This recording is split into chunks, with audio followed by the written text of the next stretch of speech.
సరిపోల్చగలనా నీ సామర్థ్యమును కొనియాడదగినది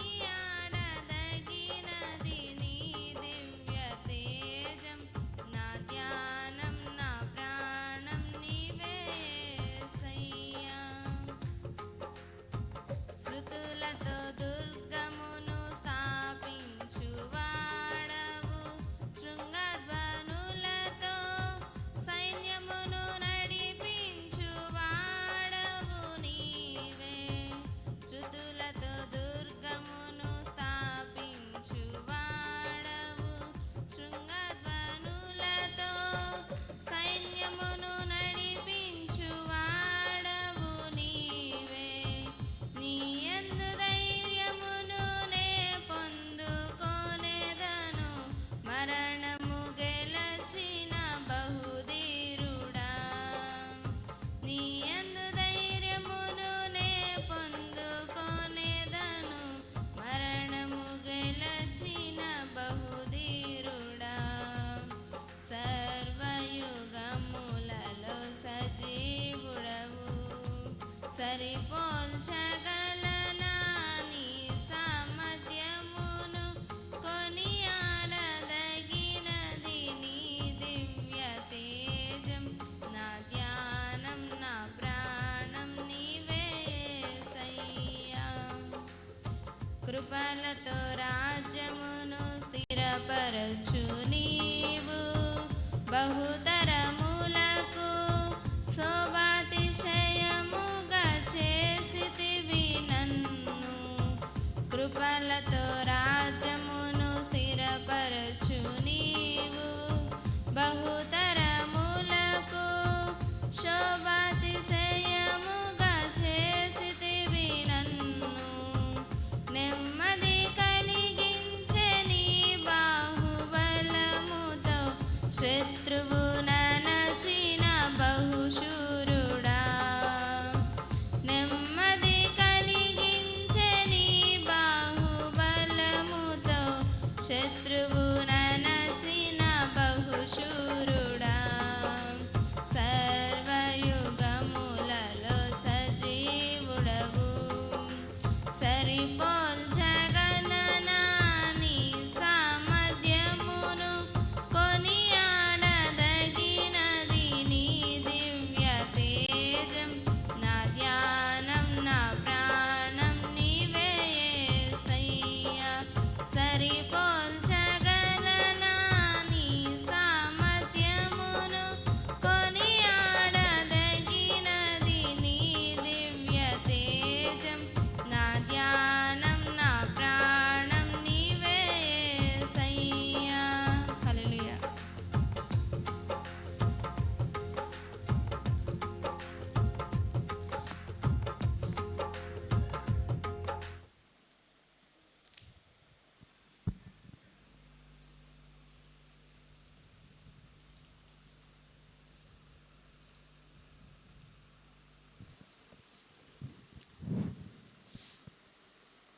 ముద్రించావు నన్ను నీ ఆత్మచేత విమోచన దినం వరకు ముద్రించావు నీ ఆత్మచేత విమోచన దినం వరకు యేసయ్యా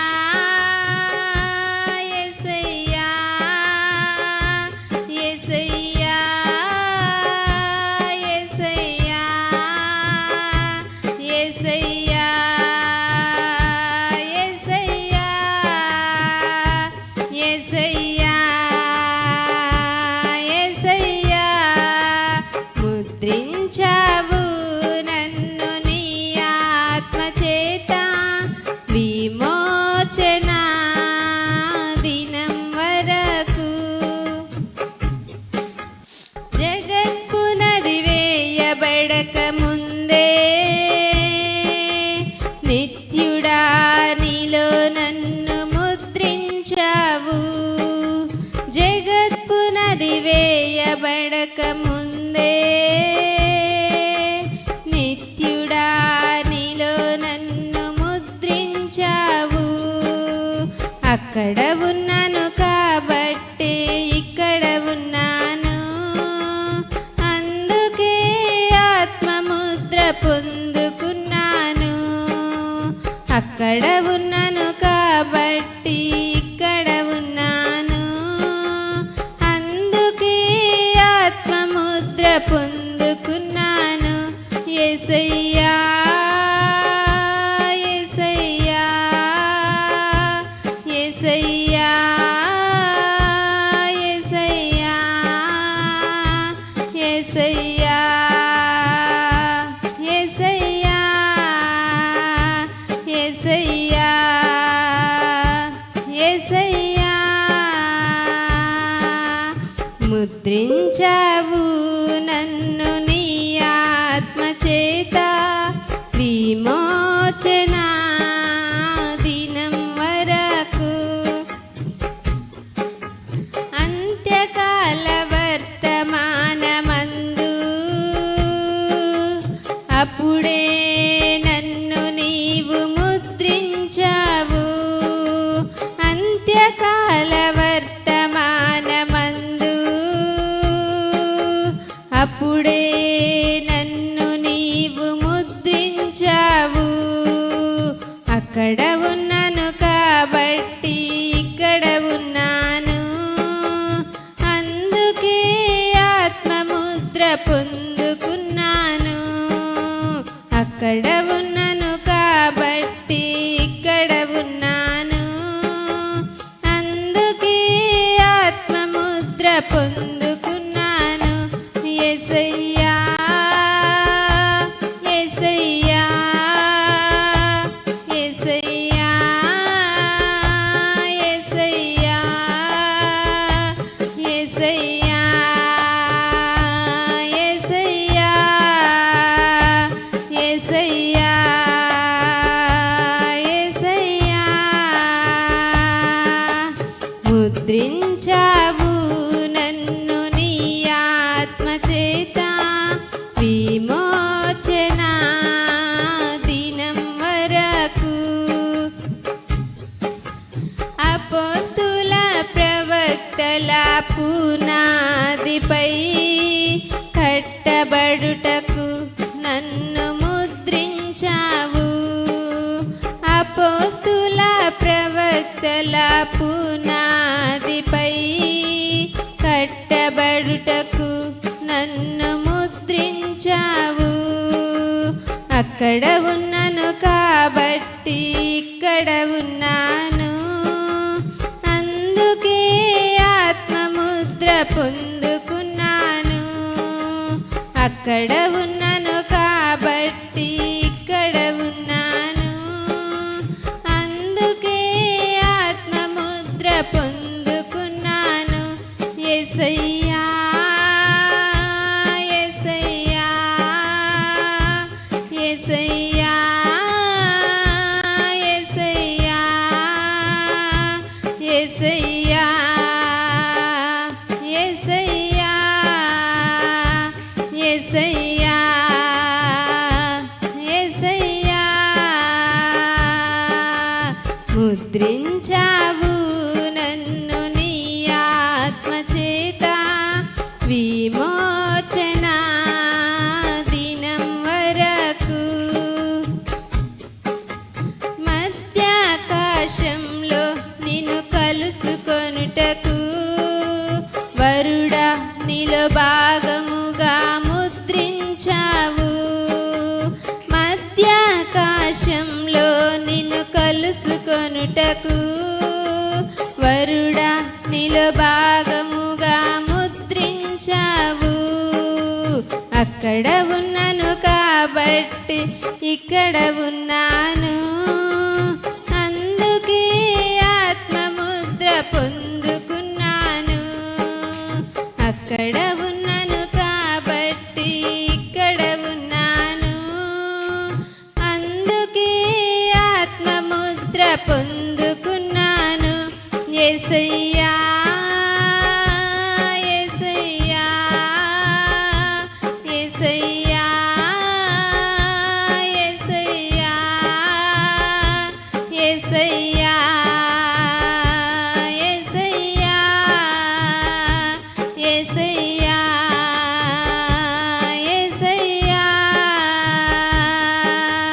ముద్రించావు నన్ను నీ ఆత్మ చేత విమోచనా దినం వరకు ముద్రించావు నన్ను నీ ఆత్మ చేత విమోచనా దినం వరకు.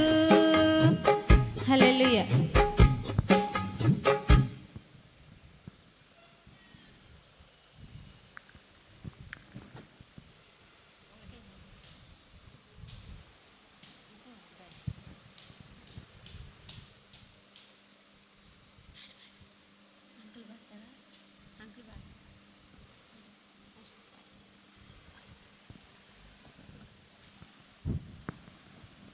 దేవుని నామమునకు స్తోత్రం. యెహోవా నీ నామము ఎంతో బలమైనది, ఎంతో బలమైనది, ఎంతో బలమైనది. యెహోవా నీ నామము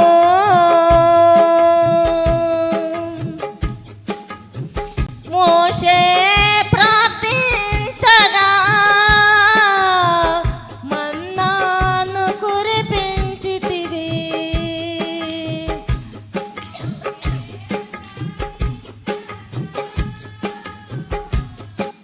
మన్నాను కురిపించితివి. యెహోషువ ప్రార్థించగా సూర్య చంద్రుల నాపితివి. యెహోషువ ప్రార్థించగా సూర్య చంద్రుల నాపితివి. యెహోవా నీ నామము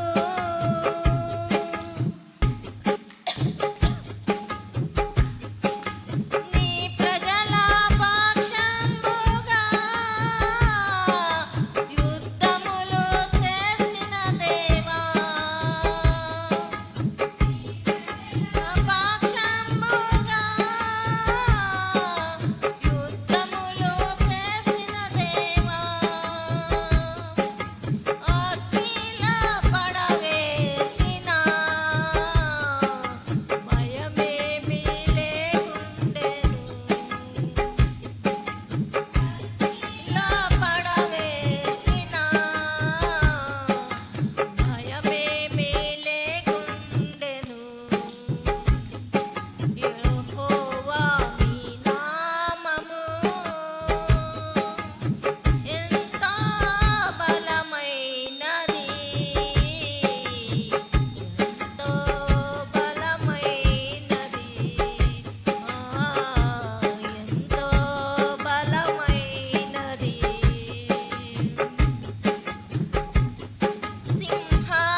మరి ఈ సమయంలో పాటల కంటే ప్రాముఖ్యమైనది దేవుని యొక్క వాక్యము కాబట్టి మనందరం కొద్ది నిమిషాలు లేచి నిలబడి వాక్య భాగంలోనికి వెళ్ళబోయే ముందుగా మనందరం దేవునికి స్తుతులు చెల్లించుకుందాం.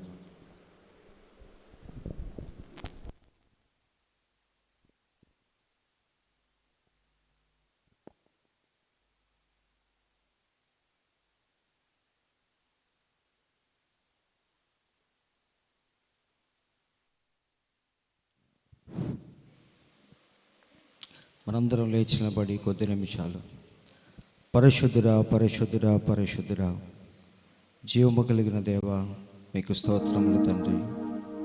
ఈ ఉదయకాల సమయంలో మమ్మల్ని ప్రేమించి మాకిచ్చిన గొప్ప అవకాశాన్ని బట్టి మీకు స్తోత్రములు ప్రభువా. ఈ లోకంలో ఎంతోమంది గొప్పవారికి మహాత్ములకి లేని ధన్యతను మాకు అనుగ్రహించినందుకు మీకు స్తోత్రములు తండ్రి అని ప్రతి ఒక్కరూ కొద్ది నిమిషాలు ప్రార్థనలో ఉందాం. దేవా మీకు స్తోత్రములు తండ్రి, పరిశుద్ధుడా మీకు స్తోత్రములు ప్రభువా. నన్ను ఎంతో అధికముగా ప్రేమించి నీ పక్కన కూర్చునే ధన్యతను మాకు అనుగ్రహించినందుకు స్తోత్రములు ప్రభువా అని ప్రతి ఒక్కరూ ప్రార్థనలో ఉందాం.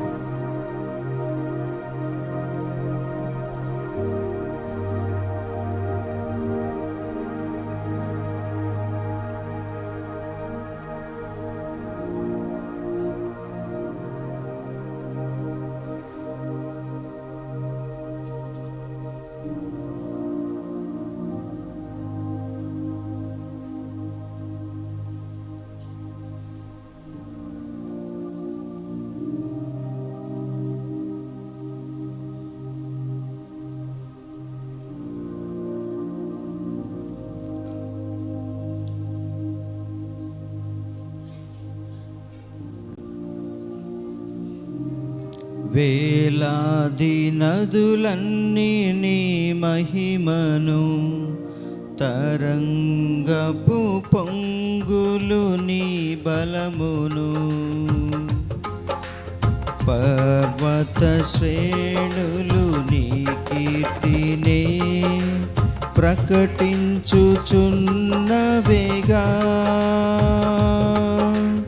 వేలాది నదులన్నీ నీ మహిమను, తరంగపు పొంగులు నీ బలమును, పర్వత శ్రేణులు నీ కీర్తినే ప్రకటించుచున్నవేగా.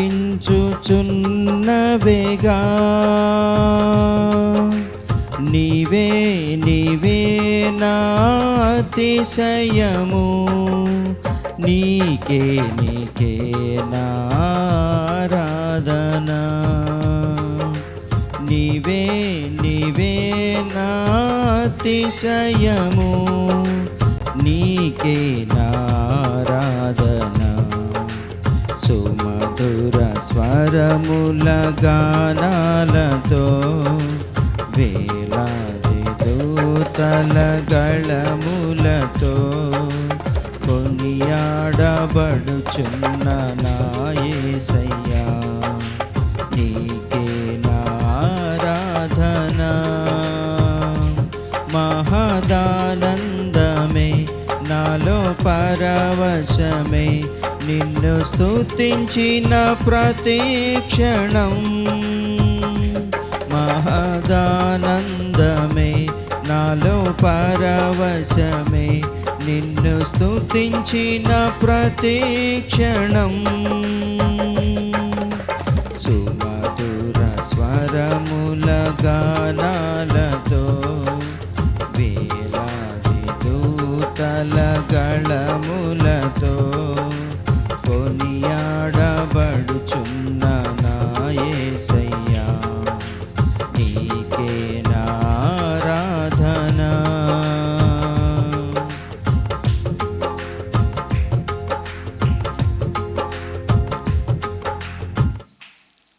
మంచిది, మనందరం అలాగే దేవునికి స్తుతులు చెల్లిస్తూ ఉండగా పరిశుద్ధ గ్రంథంలో నుండి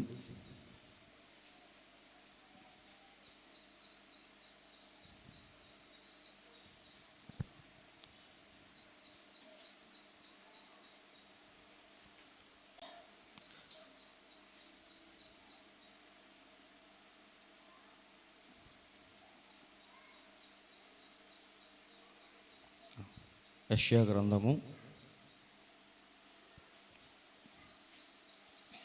53వ అధ్యాయము మొదటి వచనం చదువుకుందాం. యెషయా గ్రంథము 53వ అధ్యాయము మొదటి నుంచి. మేము తెలియచేసిన సమాచారము ఎవడు నమ్మెను? యెహోవా బాహువు ఎవనికి బయలుపరచబడెను? అలాగే మత్తయి సువార్త 11వ అధ్యాయము 25 నుంచి కొన్ని మాటలు చూద్దాం.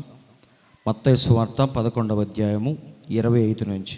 ఆ సమయమున యేసు చెప్పినది ఏమనగా, తండ్రి, ఆకాశమునకును భూమికి నీ ప్రభువా, నీవు జ్ఞానులకును వివేకులకును ఈ సంగతులను మరుగు చేసి పసిబాలురకు బయలుపరిచినావని నిన్ను స్తుతించుచున్నాను.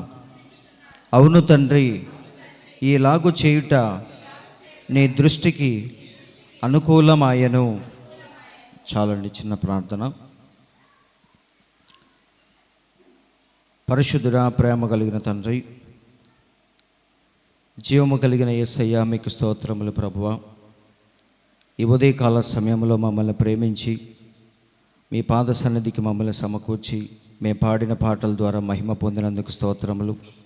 చదవబడిన వాక్యాన్ని ఉద్దేశించి కొద్ది నిమిషాల తండ్రి మీ యొక్క జీవము కలిగిన మాటల్ని మాకు వినిపింప చేయమని, మీ యొక్క మెల్లని స్వరాన్ని మేము విని మీకు లోబడి మీ అడుగు జాడల్లో ఎలా నడవాలో, మా జీవితాలను వాక్యము ద్వారా ఎలా సరిచేసుకోవాలో మాకు తెలియచేయమని ప్రార్థిస్తున్నాం ప్రభువా.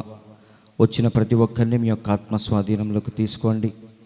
మమ్మల్ని ఆత్మవశంలోనికి తీసుకొని ఆ రోజు పద్మాసు దీపంలో యోహానుతో ఎలాగైతే నీవు మాట్లాడావో అలాగే మాతో మాట్లాడమని, మేము చూడలేని సంగతులను, మేము గ్రహించలేని విషయాలను గ్రహించినట్లు మీరు సహాయం చేయమని, ఈ సమయాన్ని మా అందరికీ ఆశీర్వాదకరముగా మార్చి, మరి ఎక్కడి నుంచి మేము వెళ్ళేటప్పుడు మీ వాక్యాన్ని మోసుకొని వెళ్ళే కృపను మాకు దయచేయమని, మా ప్రభువైన యేసుక్రీస్తువును ఎంతో శ్రేష్టమైన మీ నామములో ప్రార్థించి అడుగుచున్నాము తండ్రి, ఆమేన్. దయచేసి అందరూ కూర్చోండి.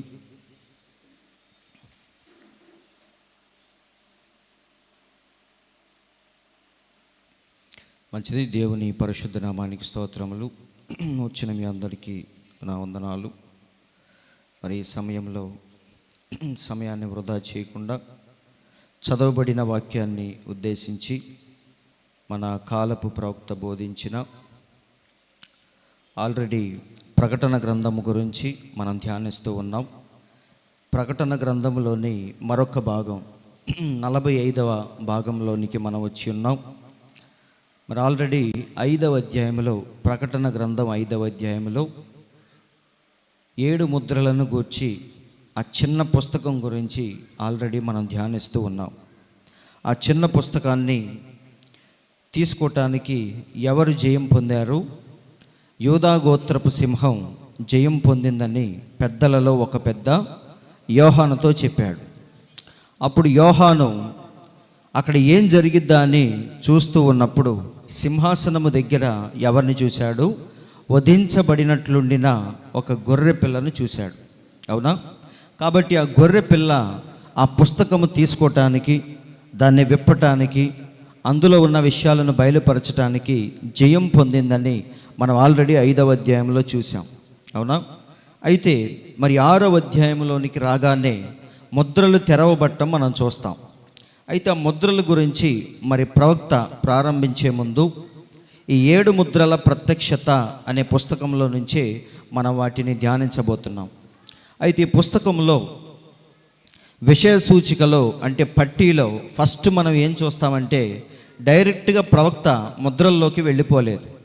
ఆయన ఫస్ట్ చెప్పింది ఏంటంటే ఒక చిన్న అంశం, దేవుడు సామాన్యత యందు తన్ను తాను మరుగు చేసుకొని పిదప అందులోనే తనను తాను బయలుపరుచుకొనును అనే అంశము గురించి మన ప్రవక్త మాట్లాడాడు.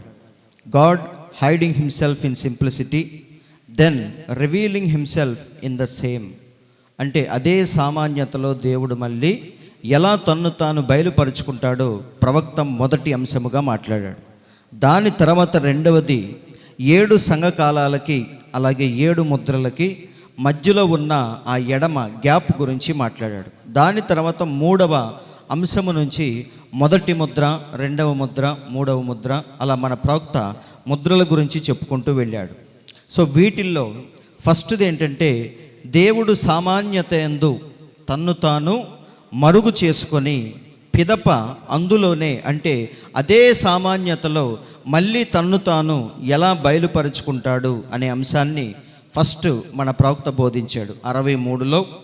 మరి చర్చ్ డెడికేషన్ రీడెడికేషన్ చేసేటప్పుడు ఆల్రెడీ ఆయనకి చర్చ్ ఉంది, బ్రన్హామ్ ట్యాబర్నికల్ ఉంది, 33లోనే దాన్ని ప్రారంభించాడు. అయితే అది కొంచెం దిగువన అంటే గ్రౌండ్ లెవెల్కి కొంచెం తక్కువ ఉంటుంది. అప్పుడప్పుడు వరదలు వచ్చినప్పుడు ఆ చర్చి మునిగిపోయే పరిస్థితి ఏర్పడుతూ ఉంటుంది. అందుకని దాన్ని మళ్ళీ రెనోవేట్ చేసి దాన్ని మళ్ళీ కొత్తగా మళ్ళీ పునర్ప్రారంభించి దాన్ని 63లో రీడెడికేషన్ చేశాడు, మళ్ళీ తిరిగి ప్రతిష్ఠించాడు. అప్పుడు ఆ ప్రతిష్ఠ కార్యక్రమంలో ఆ రోజు మన ప్రవక్త ఈ విషయాల గురించి చెప్పాడు. ఏది సామాన్యతలో దేవుడు ఎలా తన్ను తాను మరుగు చేసుకుంటాడో ఈ విషయాలన్నీ మరి ఆ చర్చ్ డెడికేషన్ అప్పుడు ప్రవక్త చెప్పాడు. సో సంఘాన్ని ఉద్దేశిస్తూ ప్రవక్త కొన్ని ప్రాముఖ్యమైన విషయాలు చెప్పాడు. వాటిని మనం కొద్ది నిమిషాలు ధ్యానించుకుందాం. ప్రవక్త ఏమన్నాడో చర్చి గురించి ఏమన్నాడో చూద్దాం. మరి ఇప్పుడు ఇది కొద్దిగా కఠినముగా ఉండొచ్చు. ఇప్పుడు నేను చెప్పే విషయాలు కొంచెం కఠినముగా మీకు అనిపించవచ్చు, కానీ అయితే ఇది ఒకరినొకరు దర్శించుకునే స్థలము కాదు. సో ఫస్ట్ మందిరం అనగానే చర్చి అనగానే అది ఒకరినొకరు దర్శించుకునే స్థలము కాదు. ఎరా బాగున్నావా అని పరామర్శించుకొని కబుర్లు చెప్పుకునే స్థలం కాదు, దర్శించుకునే స్థలము కాదు. ఇది ఒక ఆరాధనా స్థలం అని మన ప్రవక్త స్పష్టంగా చెప్పాడు. సో మందిరం అనగా అర్థం ఏంటి? దేవుణ్ణి ఆరాధించే ప్రదేశం. అది మనుషులు కలుసుకొని ఆనందించే ప్రదేశాలు కాదు. వాటికి వేరే స్థలాలు ఉన్నాయి, రెస్టారెంట్లు, పార్కులు, బీచ్లు చాలా ఉన్నాయి. అయితే మందిరం అనేది అది దేవుణ్ణి ఆరాధించే స్థలమే కానీ దర్శించుకునే స్థలము కాదని ప్రవక్త చెప్తున్నాడు. ఇక్కడ ఈ ఆలయము లోపల ఆరాధించుట తప్ప ఒకరితో ఒకరు ఒక చిన్న మాటైనను గుసగుసలాడకూడదు. ఏమంటున్నాడు? పాస్టర్ గారి పనిలో పాస్టర్ గారు ఉంటాడు, విశ్వాసుల పనిలో విశ్వాసులు ఉంటారు. నేను స్టార్టింగ్లో 10 ఏళ్ల క్రితం మరి కొత్తగా సేవకు వచ్చిన రోజుల్లో నేను చూశాను, ప్రజలు కూర్చొని చక్కగా వాళ్ళు పేలు చూసుకోవటం, తలస్నానం చేసి వచ్చి జుట్టు ఫ్యాన్ కింద ఆరబోసుకోవటం, ఇలా వాళ్ళకి నచ్చినట్టుగా ఉండేవాళ్ళు. నేను చూసి అనుకునేవాడిని, ఇప్పుడు వీళ్ళని నేను వాక్యంతో గద్దించాలా? నేనేమో చిన్నవాడిని, అప్పుడు వాక్యంలో కూడా అంత మెచ్యూరిటీ లేదు. ఇలాంటి పరిస్థితులు చూస్తూ ఉండేవాడిని. చాలా రోజులు అలాగే ఉన్నారు, తర్వాత సెట్ అయ్యారులేండి, అది వేరే విషయం. కాబట్టి ప్రవక్త అంటున్నాడు, ఒకరితో ఒకరు ఒక చిన్న మాటైనను గుసగుసలాడకూడదు. అత్యవసరమై తప్పనిసరి అయితేనే కానీ ఆ విధముగా చేయకూడదు. మరీ పని ఉంటే తప్ప మనం మాట్లాడకూడదు. మనము ఇక్కడ గుంపులు గుంపులుగా కూడుకొనరాదు. మనము ఈ కట్టడములో పరిగెత్తకూడదు, లేక పిల్లలు కూడా పరిగెత్తుటకు ఈ కట్టడములో అనుమతించకూడదు. అవునా? మనం చేసేవే ప్రవక్త చెప్తున్నాడు. మనం ఏమైతే చేస్తున్నామో వాటినే ప్రవక్త చెప్తున్నాడు. మనము ఈ కట్టడములో ఎన్నడూ కొనకూడదు, అమ్మకూడదు. చాలా ప్రాముఖ్యమైన విషయం.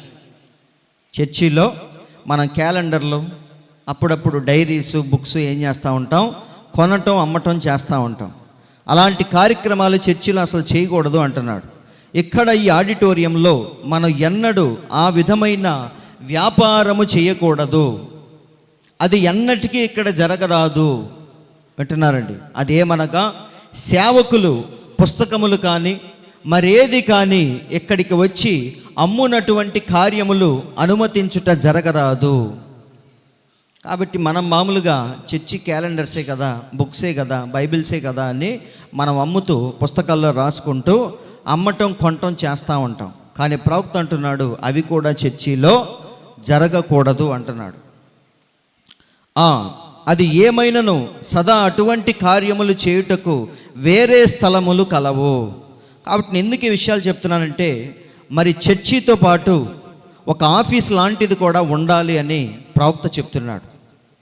ఇలాంటి కార్యక్రమాలన్నీ చేయటానికి వేరే ప్రదేశం, ఒక ఆఫీస్ లాంటిది, ఒక రూమ్ లాంటిది మనం ఏర్పరచుకొని అక్కడ మాత్రమే ఇలాంటి కార్యక్రమాలు చేయాలి. కానీ చర్చిలో ఉన్నంత వరకు అది ఆరాధించే స్థలం మాత్రమే, కొనే స్థలం కాదు, అమ్మే స్థలం కాదు, కూర్చొని గుసగుసలాడుకునే స్థలం కాదు, కబుర్లు చెప్పుకునే స్థలం కాదు, పిల్లలు అటు ఇటు పరిగెత్తే స్థలం అంతకంటే కాదు. దేవుని గృహములో మనం కొనకూడదు మరియు అమ్మకూడదు.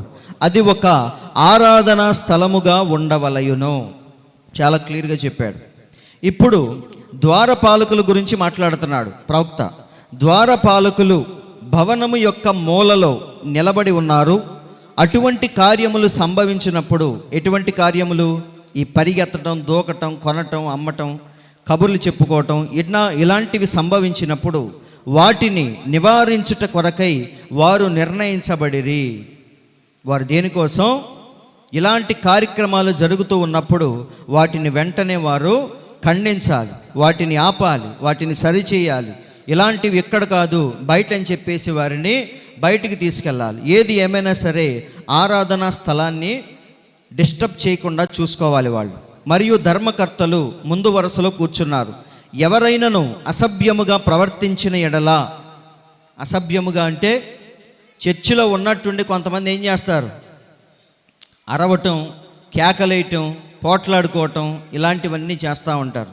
ఇలాంటివి ఎప్పుడైనా జరిగినప్పుడు వారిని హెచ్చరించి వారిని నిశ్శబ్దముగా ఉండవలెనని వారికి చెప్పుటకు వారు అధికారము పొంది ఉన్నారు. వాళ్ళు ఏం చేయాలంట? ద్వారపాలకులు ఇలాంటివి జరుగుతున్నప్పుడు పాస్టర్ గారి కంటే ముందు వారు స్పందించాలి. ఇక్కడ ప్రవక్త ఏమన్నాడో చూడండి. ఆ విధముగా చెప్పుట సంఘ కాపరి యొక్క పని కాదు, ఈ పంచాయతీలు చేయటం ఆయన పని కాదు అంటున్నాడు. కానీ అక్కడ పాస్టర్ గారికి విరోధముగా కానీ లేదా విశ్వాసుల మధ్య ఏమన్నా ఈ గొడవలు వచ్చినప్పుడు, వాళ్ళు అరుచుకునే పరిస్థితి వచ్చినప్పుడు, గట్టిగా మాట్లాడుకునే పరిస్థితి వచ్చినప్పుడు ఈ ద్వారపాలకులు ఏం చేయాలి? ముందు అక్కడికి వెళ్ళి పాస్టర్ గారితో సంబంధం లేకుండా వారిని వెంటనే బయటికి తీసుకెళ్ళాలి. కాబట్టి ఇలాంటివి ఎందుకు చెప్తున్నానంటే, వర్తమాన సంఘాల్లో కానీ బయట కానీ ఎక్కడైనా సరే ఇలాంటివి జరుగుతూ ఉన్నాయి. ఒకప్పుడు పాస్టర్లన్నా ఎంతో కొంత భయం ఉండేది. ఇప్పుడు దేవుని భయం లేదు, పాస్టర్ల భయం లేదు. అందరికీ ఆ తెలివితేటలో జ్ఞానం వచ్చేసి వాడికంటే నేను ఎందులో తక్కువ, నాకంటే వాడు ఎందులో ఎక్కువ అని చెప్పేసి ఇలా రెస్పెక్ట్స్ అనేవి పూర్తిగా పోతున్నాయి. వింటున్నారండి? కాబట్టి వారు సంఘమునకు రక్షక భటులు. రక్షక భటులు అంటే ఏంటి? పోలీసులతో సమానము. పోలీసులు ఏం చేయాలి? సమాజంలో ఎక్కడైనా సరే గొడవలు, అల్లర్లు జరగకుండా చూడాల్సిన బాధ్యత ఎవరిది?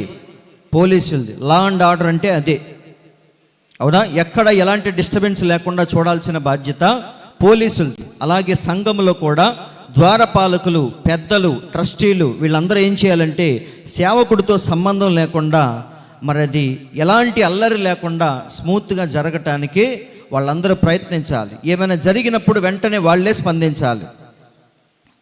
ఇంకా ఏం జరిగిద్దో చూడండి. యవ్వన జంటలు వెలుపలకొచ్చి హార్న్లు మోగిస్తూ ఉంటారు. అమెరికా దేశంలో మరి యవ్వనస్తులు లోపల వాళ్ళుంటే వాళ్ళ బాయ్ ఫ్రెండ్స్ బయట ఏం చేస్తారంటే హార్న్ కొడతా ఉంటారు. అంటే ఇంట్లో చర్చికి వెళ్తానని చెప్పి అమ్మాయి వచ్చి కూర్చుంటుంది. కానీ బాయ్ ఫ్రెండ్ వచ్చి ఎప్పుడైతే హార్న్ మోగిస్తున్నాడో ఇది మావోడిదే అని చెప్పి వెంటనే లేచి బైబిల్ తీసుకొని ఏదో పనున్నట్టుగా అలా బయటికి వెళ్ళిపోతారు. కానీ ఇంట్లో వాళ్ళు ఏమనుకుంటారు, అమ్మాయి ప్రార్థనకి వెళ్ళింది, ఫుల్ ప్రేయర్ అమ్మాయికి అని చెప్తా ఉంటారు. అవునా? ఏమంటారు? హాఫ్ కూడా కాదు, ఫుల్, ఎప్పుడు ప్రేయర్లోనే ఉంటుంది మా అమ్మాయి అంటారు. ఒక ఆమె చెప్తుంది నాకు, పాత గవర్నమెంట్ హాస్పిటల్లో నేను పనిచేసేటప్పుడు సంబంధం గురించి మాట్లాడేటప్పుడు ఆమె అంటుంది, మా అమ్మాయి ఏం చేయాలన్నా ప్రేయర్ చేసిన తర్వాతే చేసిద్దండి. అన్నం తినాలన్నా, ఆఖరికి ఇప్పుడు నేను ఫోన్ చేస్తే నాతో మాట్లాడాలన్నా ప్రేయర్ చేసిద్ది అంటుంది. నాకు భలే అనిపించింది. వింటున్నారండి? మనం చెప్పిన అతికినట్టు ఉండాలి. అవునా? కాబట్టి వీళ్ళు ఏమనుకుంటారు, మా అమ్మాయి చర్చికి వెళ్ళింది అనుకుంటారు. కానీ ఇక్కడికి వచ్చిన తర్వాత వాళ్ళు వాళ్ళ బాయ్ ఫ్రెండ్స్తో వెళ్ళిపోతూ ఉంటారు. ఇక్కడ చూడండి, ఆ తల్లి ఏమనుకుంటుంది, ఆ బాలిక తుంటరి బిడ్డలతో కలిసి బయట కారులో ఆడుకొని చుండగా ఆ తల్లి ఏమనుకుంటుంది, తన బిడ్డ ఆలయంలో ఉన్నదని తలంచుకొనును. ఏమనుకుంటుంది, మా అమ్మాయి ప్రేయర్కి వెళ్ళింది అని అందరికీ చెప్తూ ఉంటుంది. కానీ ఆమె ఎక్కడికి వెళ్ళింది, ప్రేయర్ టైంలో బయట తిరుగుతుంది. మిగతా టైంలో కలుసుకునే టైంలు ఉంటాయి, వాళ్ళు కలుసుకోవచ్చు, పార్కులు, బీచ్లు ఏవో ఉంటాయి. కానీ ప్రేయర్ టైంలో మాత్రం కలవకూడదు. వింటున్నారా? కాబట్టి తల్లులు ఏమనుకుంటారు, ఇంకొక విషయం ఏమంటున్నాడంటే, పసిపిల్లలు, చంకలో ఉండే పసిపిల్లలు కూడా వాక్యం వినయకుండా అప్పుడప్పుడు తల్లుల్ని ఏం చేస్తూ ఉంటారు, డిస్టర్బ్ చేస్తూ ఉంటారు. అలాంటప్పుడు వాళ్ళు ఏం చేయాలి,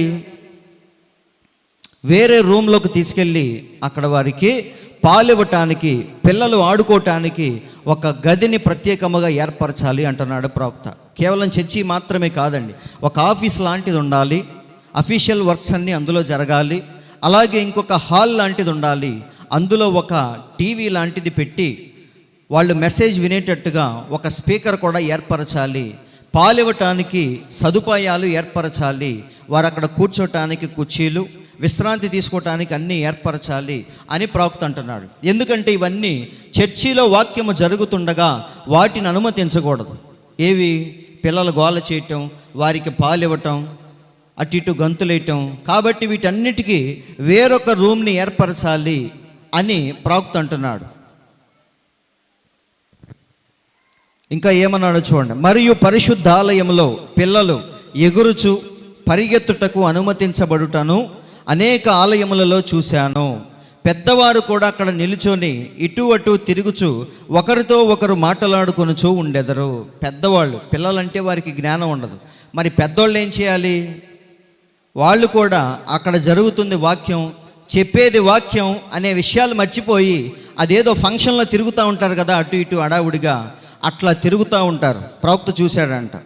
వారు ఆ విధముగా ప్రవర్తించుటకు రాత్రియో లేక రానున్న ఏ ఆరాధన అయినా సరే అదేం చేసిద్ది, పాడు చేయు విధముగా ఉన్నది.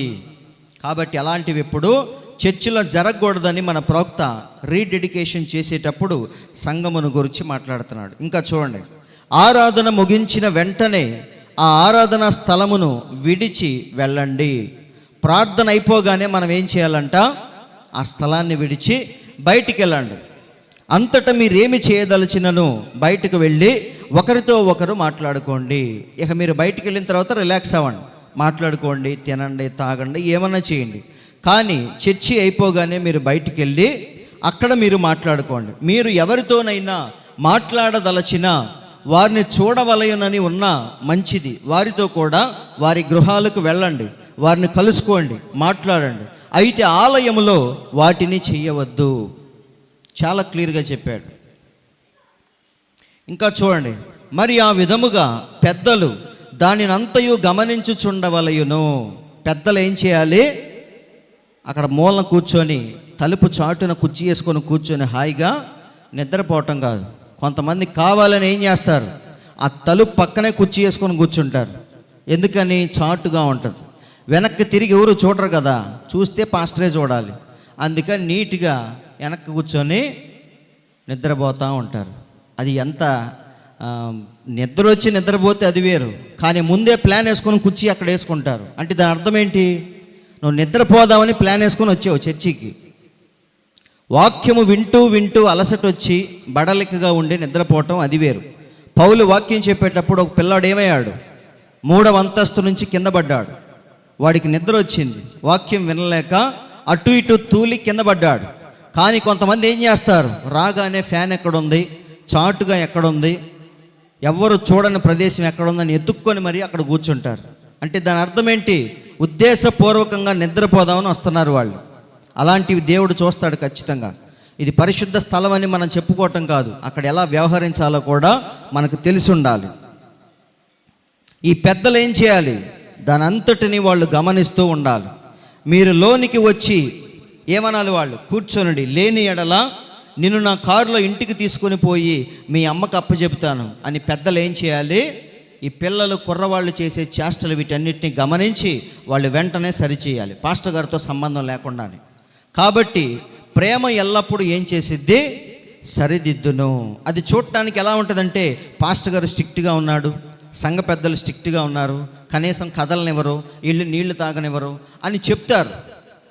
కానీ అది ప్రేమతో మనల్ని ఏం చేస్తుందో వాక్యం అనేది సరి చేస్తుంది. నరపుత్రుడా, నీవు చక్కగా నిలబడు, నేను నీతో మాట్లాడాలని దేవుడు అన్నాడు. ఎందుకు ఆ మాట అన్నాడు, మామూలుగా నిలబడు అని చెప్పొచ్చుగా, చక్కగా ఎందుకు నిలబడ్డమన్నాడు. ఎందుకంటే నువ్వు వినేది ఎవరి మాటలు, జీవము కల దేవుని మాటలు వింటున్నావు. కాబట్టి నువ్వు శ్రద్ధతో ఆసక్తితో ఆ మాటలు వినాలి. ఇష్టానుసారంగా నిలబడి వింటే ఉపయోగం లేదు. కాబట్టి మన ప్రవక్త ఈ మాటలన్నీ చెప్పి మరి దేవుని సన్నిధిని ఎంత ప్రేమించాలో ఆయన మనకి హెచ్చరిస్తున్నాడు. ప్రవక్త ఏమన్నాడంటే, నేను దేవుని దగ్గర దొంగతనం చేశాను అంటున్నాడు ఆయన. ఎలాంటి దొంగతనం అది, నగలో డబ్బులు ఏమైనా తీసుకుని వెళ్ళాడా, లేదండి, దేవునికి ఇవ్వాల్సిన సమయాన్ని నేను దొంగిలించాను అంటున్నాడు. ఒకసారి చూద్దాం. నాకు తెలిసినంత వరకు నేనేదైనా దొంగతనము చేసి ఉన్న ఎడల ఆయన నన్ను మన్నించెను, నేను దొంగతనం చేశాను, ఆయన నన్ను క్షమించాడు అంటున్నాడు. వాస్తవముగా నేనేమీ దొంగతనము చేయలేదు, నిజానికి నేనేమి దొంగతనం చేయలేదు, నా జీవితంలో నేను ఎన్నడూ దొంగిలించలేదు. అయితే నేను ఆయన యొక్క సమయమును దుర్వినియోగము చేసి ఉన్నాను, ఆ విధముగా నేను దొంగిలించాను అంటున్నాడు. సో ప్రవక్త దొంగతనం చేసింది ఏంటిది, దేవుడు మనకిచ్చిన ఆయుష్కాలాన్ని, సమయాన్ని, విలువైన సమయాన్ని మనం ఏం చేస్తున్నాం, దేనికి ఖర్చు పెడుతున్నాం, అదంతా ఏంటి, దొంగిలించటమే అని ప్రవక్త అంటున్నాడు. అలా నేను చాలాసార్లు దేవుని యొక్క సమయాన్ని దుర్వినియోగం చేశాను, అలా నేను దొంగతనం చేశాను, అయినా దేవుడు నన్ను క్షమించాడని మన ప్రవక్త అంటున్నాడు. కాబట్టి దేవుడు మనకిచ్చిన సమయం డబ్బు కంటే విలువైంది. నిజమండి, ఎవరినైనా సరే రమ్మంటే మీరు ఎప్పుడైనా గమనించారా, మనం ఆటో వాడిని పిలుస్తాం పలానా చోటుకి వెళ్ళాలని, ఆటో ఆయన వస్తాడు, అక్కడ వెయిట్ చేపిస్తే వెయిటింగ్ ఛార్జీ తీసుకుంటాడు తెలుసా. వెంటనే పని అయిపోతే ఓకే, 1 గంట 2 గంటలు కూర్చోబెట్టామనుకో, ఆయన ఏం చేస్తాడు, ఎందుకని ఆ 1 గంట 2 గంటల్లో ఇంకో కిరాయి ఏమైనా ఉంటే చూసుకుంటాడు, అవునా కాదా. కాబట్టి సమయం అనేది డబ్బు కంటే విలువైంది. అది ఒక్కసారి పోవటమే కానీ రావటం ఉండదు. ఇంకా డబ్బైనా వచ్చిద్ది, నువ్వు కోల్పోయిన 10 లక్షలు మళ్ళీ తిరిగి సంపాదించుకుంటావు, కానీ సమయాన్ని మాత్రం పోవటమే కానీ వచ్చేది ఉండదు. కాబట్టి మనం ఏం చేయాలి, డబ్బు కంటే దేవుడిచ్చిన సమయాన్ని ఎక్కువగా మనం ప్రేమించాలి, అమూల్యముగా చూడాలి. దేవుని కోసం కొంత సమయాన్ని మనం రిజర్వేషన్ చేసి పెట్టుకోవాలి. బ్యాంకులో బ్యాలెన్స్ ఎలాగైతే మనం ఉంచుతామో, దేనికి బ్యాంకులో డబ్బులు ఉంచుకునేది, కష్టకాలంలో ఆదుకోవటానికి ఎట్లాగైతే మనం ఉంచుకుంటామో, సమయాన్ని కూడా రిజర్వ్ చేసి పెట్టుకోవాలి. మనం ఇక్కడ నుంచి ఇప్పటిదాకా సాయంత్రం ఆరాధన ప్రార్థన చేసుకునే సమయం అది, దాన్ని వేరే వాటికి మనం ఇవ్వకూడదు. లెక్క అయితే నేను కూడా చాలాసార్లు అలారం పెట్టుకుంటాం, ఈ సమయానికి మనం కూడుకోవాలి, ఇంట్లో ప్రార్థన చేసుకోవాలని. కానీ అదే సమయానికి బయటికి వెళ్ళాల్సిన పరిస్థితి వచ్చింది, ఎవరో ఒకరు వస్తారు, అట్లా ఆ సమయం ఏమైపోతూ ఉంటుంది, వ్యర్థమైపోయింది. అది మళ్ళీ తిరిగి నువ్వు పొందగలవా, పొందలేవు. ఆ రోజు అయిపోయినట్టే, మళ్ళీ ఫ్రెష్గా ఇంకో రోజు, అది వేస్ట్ అయిపోతే మళ్ళీ ఇంకో రోజు. అలా కాలక్రమంలో మనం ముందుకెళ్ళిపోతూ ఉంటాం తప్ప వెనక్కి వెళ్ళలేం. కాబట్టి సమయాన్ని ఎప్పుడు విలువైనదిగా చూడాలి. కాబట్టి ఇలా ఈ ప్రాముఖ్యమైన విషయాలన్నీ చెప్పి మన ప్రవక్త అంశంలోనికి వెళ్ళాడు. మొదటిగా చెప్పిన అంశం ఏంటంటే దేవుడు సామాన్యత యందు తన్ను తాను మరుగు చేసుకొని దాక్కొని పిదప అందులోనే అదే సామాన్యతలో మళ్ళీ తన్ను తాను గొప్పగా బయలుపరుచుకునే దేవుడే మన దేవుడు. అందరూ ఆలకిస్తున్నారండి. కాబట్టి మన దేవుడు ఎలాంటి వాడు? ఆకాశ మహాకాశములు పట్టజాలనంత సర్వోన్నతుడైన దేవుడు ఆయన. ఇక్కడి నుంచి ఇక్కడ దాకా అని మనం చెప్పలేం. అంతరిక్షంలోకి, స్పేస్లోకి మీరు వెళ్ళి చూడండి, అది ఎక్కడ మొదలైందో ఎక్కడ అంతరించిపోయిద్దో ఎవ్వరూ చెప్పలేరు. లైట్ స్పీడ్తో మనం వెళ్ళి చూస్తున్నా సరే వాటికి అంతం అనేది మనకు దొరకట్లేదు శాస్త్రవేత్తలకి. అంటే ఎక్కడ ప్రారంభించబడింది, ఎక్కడ అంతరించిపోయిద్దో ఎవరికీ తెలియదు. మన దేవుడు కూడా ఆది కానీ అంతము కానీ లేనివాడు. అందుకే బైబిల్లో ఏమనుంది? శాశ్వత కాలము నుండి శాశ్వత కాలము వరకు ఉండేవాడే మన దేవుడు అంట. అవునా? కాబట్టి ఆయన్ని ఆకాశ మహాకాశములు పట్టజాలనంత సర్వోన్నతుడైన దేవుడు ఆయన. అయితే ఆ దేవునిలో ఉన్న ప్రత్యేకత ఏంటంటే ఆయన సామాన్యతలో దాగి ఉంటాడు. వింటున్నారండి? అంత గొప్ప దేవుడు ఎక్కడ ఉంటాడు? ఆయన సామాన్యతలో తన్ను తాను మరుగు చేసుకొని ఉంటాడు, దాక్కొని ఉంటాడు. ఆయన్ని దాక్కున్న వాడిని మనం చూడాలంటే కష్టపడి వెతకాలి. ఇలా చూస్తే దాక్కున్నవాడు కనపడతాడా? కనపడ్డు. మనం ఇంట్లోకి వస్తాం, హాల్లో చూస్తాం, హాల్లో ఉండడు. బెడ్రూమ్లోకి వెళ్తాం, ఉండడు. అంటే వాడు ఎక్కడో ఏం చేస్తున్నాడు? మరుగు చాటున దాక్కుంటున్నాడు.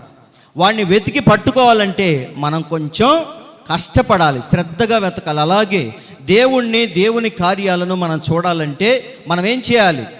అలా పుస్తకాలు చదువుకుంటూ వెళ్ళిపోతే అర్థమయ్యేది కాదు. బైబిల్ని అలా చదువుకుంటూ వెళ్ళిపోతే దేవుడు మనకు కనిపించడు. అందుకే బైబిల్లో ఏమనుంది? ప్రభువా, నీ ధర్మశాస్త్రములోని ఆశ్చర్యమైన సంగతులు చూచున్నట్లు నా కన్నులు తెరువుము. అవునా? ఈ ధర్మశాస్త్రంలో ఏమున్నాయి? ఆశ్చర్యమైన సంగతులు ఉన్నాయి. వాటిని చూడాలంటే ఏ కళ్ళు తెరవాలి? లోపలున్న మనోనేత్రాలు దేవుడు తెరవాలి. బిలాముకు ఏ కన్నులు దేవుడు తెరిచాడో అవే కన్నులు మనకు కూడా తెరవాలి.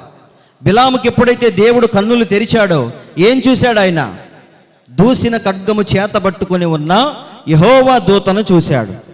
కానీ మామూలు కళ్ళతో చూస్తే గాడిద మాత్రమే కనపడుతుంది. కానీ లోపల ఉన్న నేత్రాలు చూస్తే, తెరిస్తే యెహోవా దూత కనిపించాడు. కాబట్టి మన దేవుడు ఎక్కడ మరుగు చేసుకుంటాడు? సామాన్యతలో దాక్కొని మళ్ళీ సామాన్యతలోనే దేవుడు తన్ను తాను బయలుపరుచుకుంటాడు. అందుకే ఒక పెద్ద ఆయనకి ఒక చిన్న పాపకి ఒక డిస్కషన్ జరిగిందంట. మన ప్రవక్త అంటున్నాడు, ఆమె సండే స్కూల్కి వెళ్తూ వస్తూ ఉన్నప్పుడు ఆ పెద్ద ఆయన హెడ్ మాస్టర్ లాంటివాడు ఆ పిల్లని పిలిచి అడుగుతాడంట, ఏమ్మా నీ జీవితం అంతా ఇలా ప్రార్థనలు, సండే స్కూళ్ళు వీటితో వేస్ట్ చేసుకుంటావేంటి? నువ్వు చక్కగా చదువుకొని మంచి ఉద్యోగం తెచ్చుకొని మంచి పొజిషన్కి వెళ్ళాలి కదా. ఇలా దేవుడు దేవుడు అంటే నీ జీవితం ఇలాగే ఉండిపోద్ది అన్నప్పుడు వాళ్ళిద్దరికీ కాసేపు డిస్కషన్ జరిగిందంట దేవుని గురించి. అప్పుడు ఆ చిన్న పాప చెప్తుందంట, ఏమని? సరే అంకుల్, నేను ఒక ప్రశ్న అడుగుతాను. భూమిలో నుంచి ఒక చిన్న గడ్డి పరకను తీసి ఇది ఎక్కడి నుంచి వచ్చింది చెప్పు అని అడిగిందంట. ఆ గడ్డి పరకను తీసి అప్పుడు ఆయన ఏమన్నాడు? ఆలోచించి భూమిలో నుంచి వచ్చింది అన్నాడు ఆయన. అప్పుడు ఆమె ఏమంటుందంటే, మరి ఈ భూమి ఎక్కడి నుంచి వచ్చింది? అవునా? ఈ గడ్డి పరక ఆధారం ఏంటి? భూమి, భూమిలో ఉన్న పోషక పదార్థాలు. అయితే మరి ఈ భూమి ఎక్కడి నుంచి వచ్చింది? ఎవరు కలుగజేశారు? ఇలా ప్రశ్నలు అడుగుతూ ఉన్నప్పుడు ఆ పెద్ద ఆయన ఆలోచనలో పడిపోయాడంట. అందరూ వింటున్నారండి? ఎవరైనా సరే ఇలా ఆలోచిస్తూ కూర్చుంటే ఖచ్చితంగా దేవుని యొక్క హస్తం ఉందని ప్రతి ఒక్కడికి అర్థమైంది. అది ఆల్రెడీ యోబు గ్రంథంలో మనం చూసాం చాలాసార్లు. యోబు గ్రంథంలో యోబు ఏమంటున్నాడు? ఆకాశ పక్షులను చూడండి, వాటిని చూస్తే మనకు అర్థమైపోద్ది అన్నాడు. అవునా? మృగములను గూర్చి విచారించుము, అవి నీకు తెలియచేస్తాయి. నీటిలోని మత్స్యములను గమనించుము, అవి నీకు తెలియచేస్తాయి అని యోబు చెప్పాడా? చెప్పలేదా? వీటన్నిటినీ గమనిస్తే దేవుని హస్తం ఉందని మనకు అర్థమైద్ది. కాబట్టి సహోదరులారా, దేవుడు పెద్ద పెద్ద విషయాల్లో కాదు కానీ చిన్న చిన్న విషయాల్లోనే ఆయన దాగి ఉన్నాడు. సామాన్యతలో మరుగు చేసుకునే దేవుడు మన దేవుడు. అంతెందుకు, ఇంత గొప్ప దేవుడు భూమి మీదకి ఎలా వచ్చాడు? ఆయన ఎలా వచ్చాడు? ఒక పశువుల పాకలో పుడతాడని ఎవరైనా ఎక్స్పెక్ట్ చేస్తారా? ఎవరైనా ఊహిస్తారా? వస్తాడని లేఖనాలు చెప్తున్నాయి. లేఖనాల్లో రాయబడింది ఏమని? మెస్సయ్య వస్తాడు అని, లోకరక్షకుడు వస్తాడని. కానీ పశువుల పాకలో పుడతాడని, కుడితట్లో పడుకుంటాడని ఎవ్వరు ఊహించరు. కాబట్టి మన దేవుడు సామాన్యతలో ఏమయ్యాడు? ఆయన తన్ను తాను మరుగు చేసుకున్నాడు. అక్కడ చూడటానికి అదొక చండాలమైన ప్రదేశంలాగే ఉండొచ్చు, కానీ అక్కడ ఉన్నది ఎవరు? భూమి ఆకాశములను కలుగజేసిన సృష్టికర్త అక్కడ పడుకొని ఉన్నాడు. కాబట్టి ఆ దేవుడు తన్ను తాను ఏం చేసుకుంటున్నాడు? సామాన్యతలో మరుగు చేసుకుంటున్నాడు. ప్రవక్త అదే అన్నాడు, ఒకసారి చూద్దాం. దేవుడు తనను ఒక పాకలో మరుగు చేసుకొనుచున్నాడు. ఆ చిన్న బిడ్డలో దేవుడు తన్ను తాను మరుగుపరుచుకొనుచున్నాడు. చూసారా? కాబట్టి ఎవరికైనా సరే చూడటానికి ఎలా ఉంది? మరియమ్మ తల్లి ఏమో పెళ్లి చేసుకోలేదు, పెళ్లికి ముందే గర్భం ధరించింది. ఎక్కడ కనాలో తెలియక పశువుల పాకలో కుడి తొట్టులో కనేసింది. ఆ పిల్లని అక్కడ పడేసి ఇదిగో లోకరక్షకుడు అంటున్నారు. దీన్ని ఎలా నమ్మాలి? కాబట్టి ఆ రోజుల్లో ఉన్న పాస్టర్లు, శాస్త్రులు, పరిసయ్యులు దాన్ని నమ్మలేదు కదా. మరియమ్మను కూడా ఎలా చూస్తున్నారు? ఆమెను ఒక వ్యభిచార స్త్రీలాగా చూస్తున్నారంట. చూడండి, ఆ పిల్లవాడు పెరిగి పెద్దోడయ్యేటప్పుడు ఆయన గురించి అందరూ ఏమని చెప్పుకుంటున్నారు తెలుసా? అరే, మీరు ఎవరితోనైనా ఆడుకోండి, కానీ యేసు అనే ఆ బొడ్డోడితో మాత్రం ఆడుకోవద్దు, ఎందుకంటే వాళ్ళమ్మ చెడిపోయిన తల్లి. అవునా? ఆయన పెళ్ళికి ముందే వాళ్ళమ్మ పెళ్ళికి ముందే గర్భం ధరించి ఆ పిల్లవాడిని కన్నది. కాబట్టి ఆ పిల్లవాడితో మీరు ఆడుకోవద్దు అని అందరూ ఆ పిల్లల్ని హెచ్చరించారంట. ఇక్కడ ప్రవక్త అంటున్నాడు, తర్వాత మీరు చదువుకోండి, మీకు అర్థమైంది. చూడండి, మరి వారి తల్లి ఆ కుర్రవానితో, ఇక్కడ చూడండి, ఆ కుర్రవానితో ఆడుకోవద్దు, ఆడుకొనకొడి, అతనితో సంబంధం పెట్టుకొనవద్దు, ఎందుకంటే అతని తల్లి ఒక సామాన్య వ్యభిచారి. సామాన్య వ్యభిచారి అంటే చీప్ అన్నమాట. మరి వారి తల్లిదండ్రులకు వివాహము కాకమునిపే ఆ బిడ్డను అక్రమంగా కనియున్నారు. అది పిల్లలకి అవి చెప్పి యేసుతో కనీసం స్నేహం కూడా చేయకుండా ఆయన అలా పెరిగాడు, అలాంటి పరిస్థితుల్లో పెరిగాడు. వింటున్నారండి? కాబట్టి దేవుడు సామాన్యతలో ఏమయ్యాడు? ఆయన తన్ను తాను మరుగు చేసుకున్నాడు. ఎవ్వడు చూడలేనట్టుగా మన దేవుడు దాక్కున్నాడు చెప్పాలంటే. కాబట్టి ఆయన బోధించిన విధానం చాలామంది ప్రొఫెషనల్గా మాట్లాడుతూ ఉంటారు, పెద్ద పెద్ద మాటలు మాట్లాడుతూ ఉంటారు. బైబిల్ కాలేజీకి మనం వెళితే వాళ్ళు నేర్పించేది ఏంటి? మనకి ప్రజల అటెన్షన్ని ఎలా మనం మన వైపుకు తిప్పుకోవాలి, విశ్వాసుల్ని ఎలా మనం మాటలతో వారిని బంధించాలి, ఎలా నిలబడాలి, ఎలా మైక్ పట్టుకోవాలి, ఎప్పుడు అరవాలి, ఎప్పుడు దించాలి, ఎప్పుడు పాట పాడాలి, ప్రజలందరూ నిద్రపోతున్నప్పుడు ఏం చేయాలి, ఈ స్కిల్స్ అన్నీ నేర్పిస్తూ ఉంటారు. ఎక్కడ? బైబిల్ కాలేజీ ట్రైనింగ్లో. వింటున్నారండి? అయితే మన దేవుడు ఎక్కడ నేర్చుకున్నట్టు కానీ విద్యను అభ్యసించినట్టు కానీ ఎక్కడా లేవు. అందుకే ఆయన వాడిన పదాలు కూడా ఏంటంటే చాలా సామాన్యమైన పదాలు వాడాడు.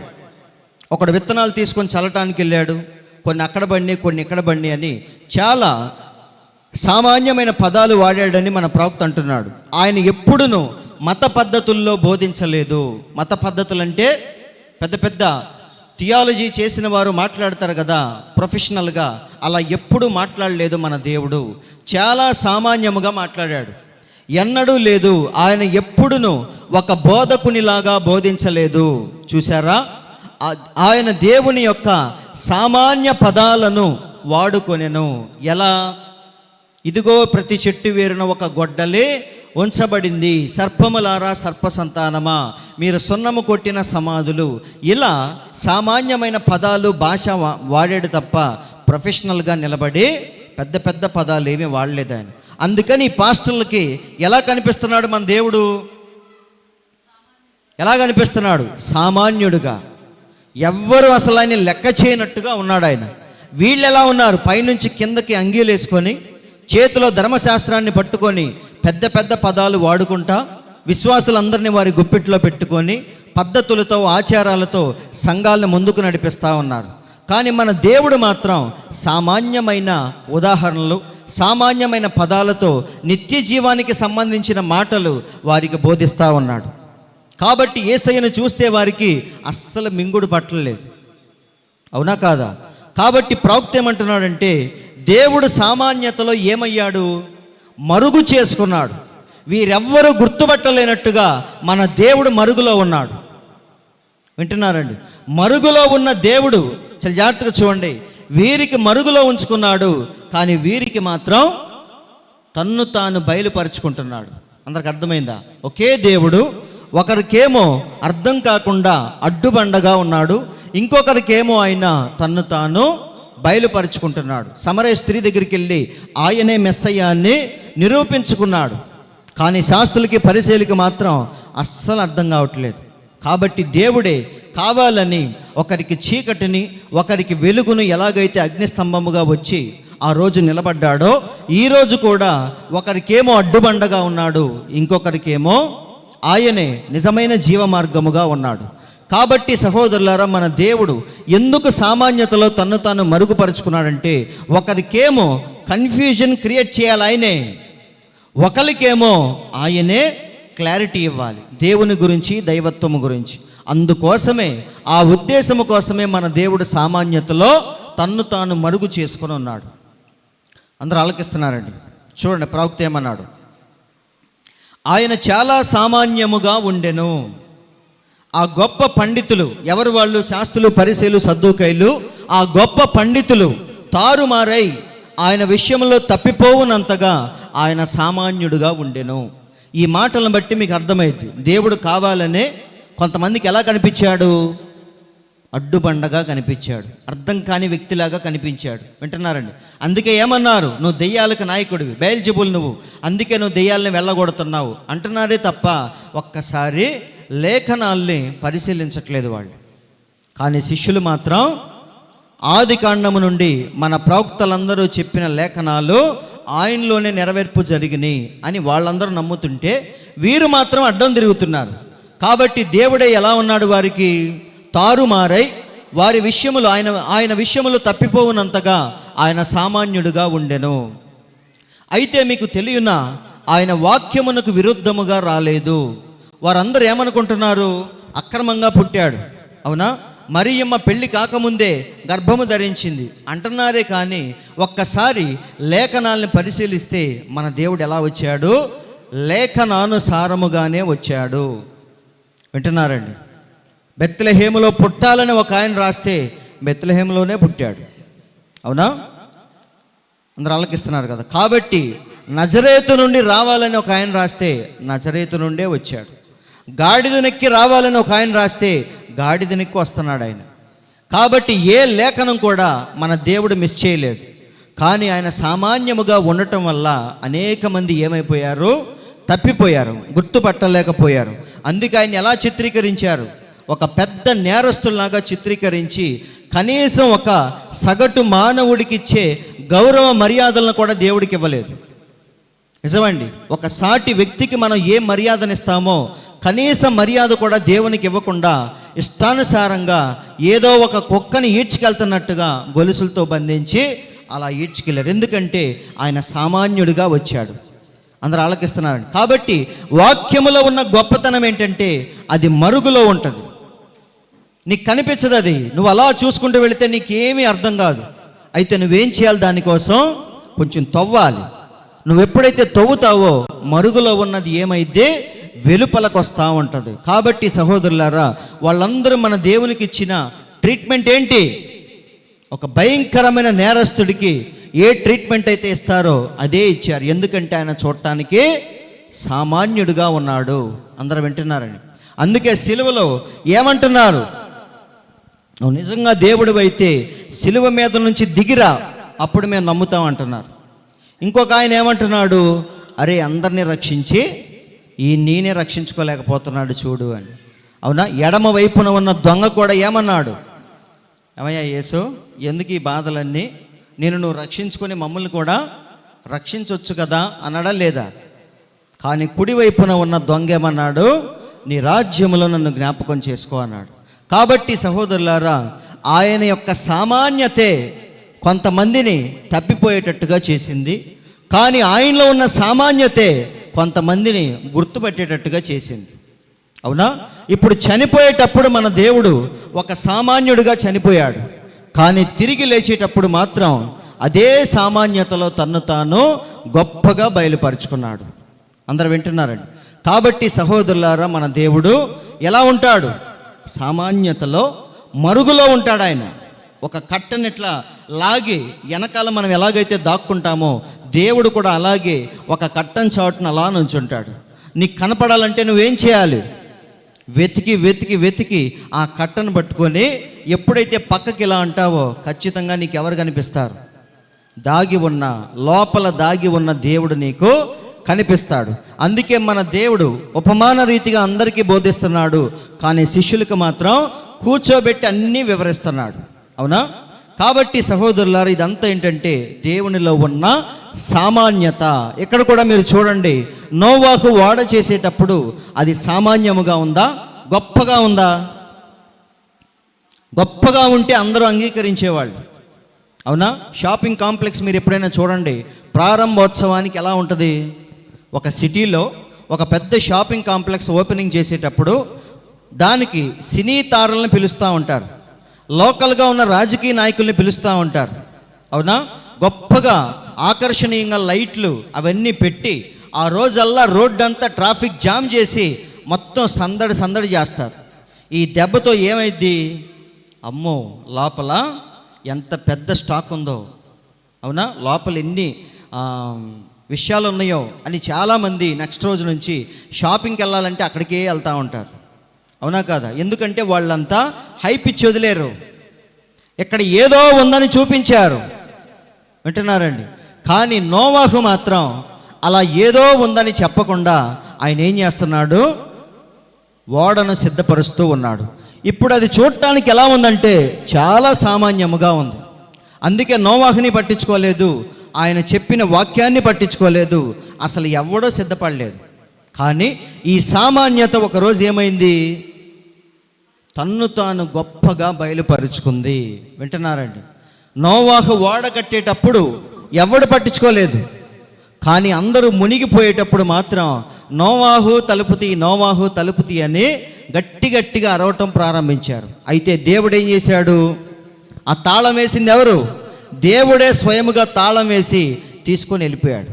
నిజమండి, దేవుడు గనక ద్వారాన్ని మూస్తే ఇక జన్మలో మనం ఎప్పుడు దేవుణ్ణి కనుక్కోలేము. సో దేవుడు ఇప్పుడు ఆ ద్వారాన్ని తెరిచిపెట్టాడు. మనకేం అర్థం కావట్లేదు. వాక్యం వినాలంటే మనకి ఎలా ఉంది? అమూల్యమైన వాక్యాన్ని దేవుడు ఫ్రీగా అందుబాటులో మన ముందు పెడితే మనకేం అర్థం కావట్లేదు. ఒకరోజు దేవుడు ఏం చేయబోతున్నాడు? నీ ముందు ఉన్న ద్వారాన్ని మూసేసి తాళం వేసుకొని దేవుడు వెళ్ళిపోతాడు. ఆ రోజు మనకు అర్థమైంది ఏమని? శ్రద్ధగా దేవుణ్ణి వెతకాలి అని. అప్పుడు ఎంత శ్రద్ధగా వెతికినా దేవుడు మనకి కనిపించడు. అందుకే ఏసావు వచ్చి ఏమంటున్నాడు? తండ్రి, ఒక్క దీవెనైనా లేదా అని ఏడుస్తున్నాడు. అప్పుడు తండ్రి ఏమన్నాడు? శాపమే కానీ దీవెన లేదు నాయనా అన్నాడా లేదా? కాబట్టి సహోదరులారా, ఆ ద్వారాన్ని దేవుడే మూసేశాడు. ఆ పరిస్థితి మనం ఎప్పుడు తెచ్చుకోకూడదని ప్రవక్త అంటున్నాడు. ఎక్కడైనా మీరు చూడండి, మోషే సర్పాన్ని చేసినప్పుడు అది చాలా సామాన్యముగా ఉంది. ఎలా చూశారు మోషేని? రోడ్డు మీద పావులు ఆడించుకునే వాడికిలాగా చూస్తున్నారు. ఎందుకని? ఎంతో చదువుకున్నాడు, సకల విద్యల్లో ఆరితేరాడు, పారిపోయాడు. 40 ఏళ్ళ తర్వాత వచ్చి ఏం చేస్తున్నాడు? ఇక్కడ పాముల్ని, వింటున్నారండి, పాములు తయారు చేస్తున్నాడు. అది చూడటానికి చాలా హాస్యాస్పదంగా ఉంది. వింటున్నారండి? బతుకు తెరువు లేనోడు ఏయో మంత్రాలు తంత్రాలు నేర్చుకొని, చేతబడులు నేర్చుకొని బతుకుతూ ఉంటాడు. అలా వచ్చాడు మోషే. చదవటానికి మాత్రం సకల విద్యల్లో ఆరితేరాడు.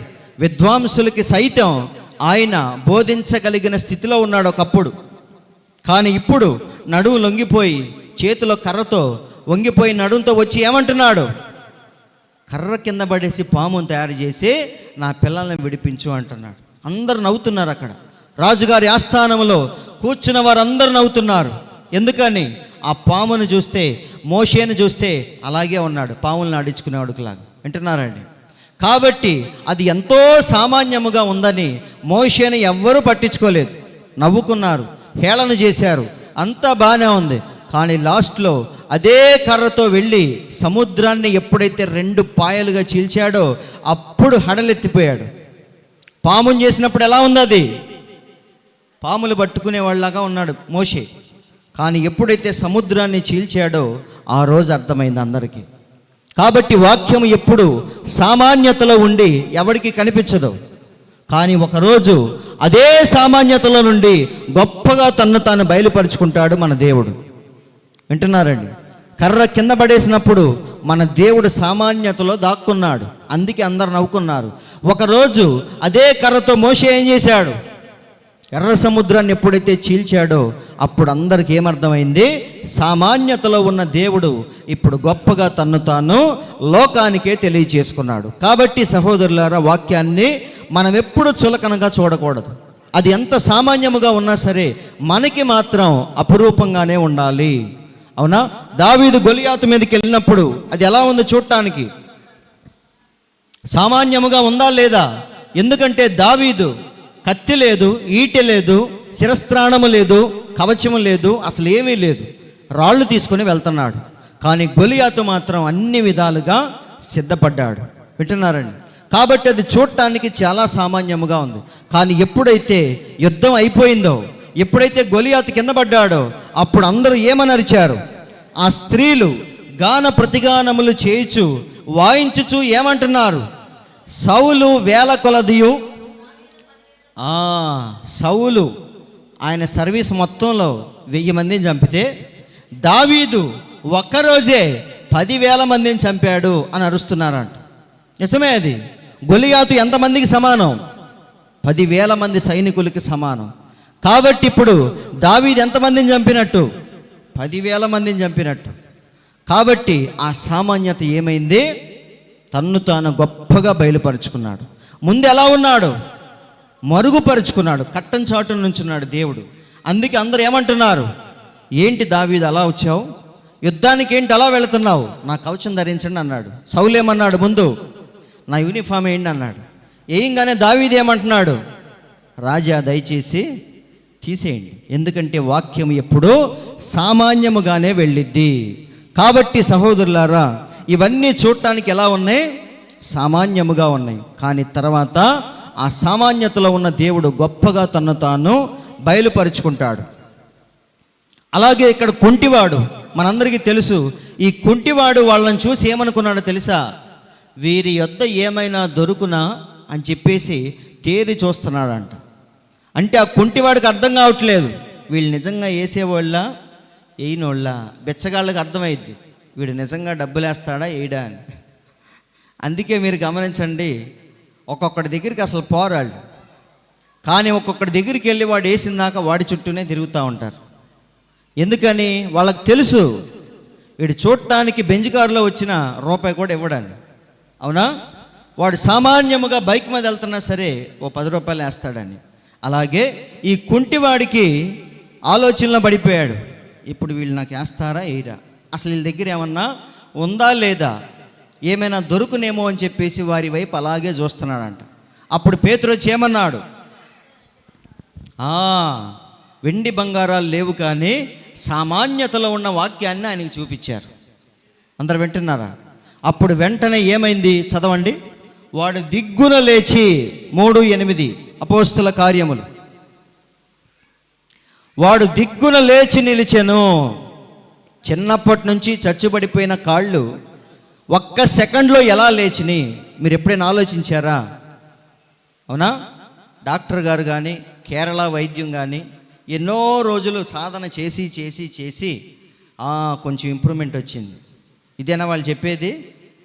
అంతకుముందుది ఇప్పుడుది ఫోటో పెడతారు. నేను ఒకసారి హాస్పిటల్కి వెళ్తే నన్ను ఫోటో తీసుకున్నాడు ఆయన. తర్వాత మళ్ళీ వెళ్ళినప్పుడు ఆ ఫోటోకి ఈ ఫోటోకి తేడా చూపించి పక్కన సిస్టర్తో చెప్తున్నాడు, సిస్టర్ కాదు ఇంకో డాక్టర్తో చెప్తున్నాడు, చూడు తేడా ఉంది, 4 రోజుల క్రితం వచ్చాడు, ఇప్పటికి ఎలా ఉందో చూడు అని చూపిస్తున్నాడు. నిజమే, వైద్యం ఎప్పుడు అలాంటిదే. అవునా? కొద్ది కొద్దిగా మార్పులు చేర్పులు వస్తూ ఉంటాయి. కానీ ఇక్కడ చూడండి, చిన్నప్పటి నుంచి కుంటివాడుగా ఉన్నవాడు దిగ్గున లేచి నిలిచి నడిచెను. నడవటం మాత్రమే కాదు, వాడు గంతులేస్తున్నాడు. అందరూ ఆలకిస్తున్నారండి. డాక్టర్లు ఏం చెప్తారు? నాకు చెప్పారు, నువ్వు నడుస్తావు కానీ పరిగెత్తకూడదన్నారు.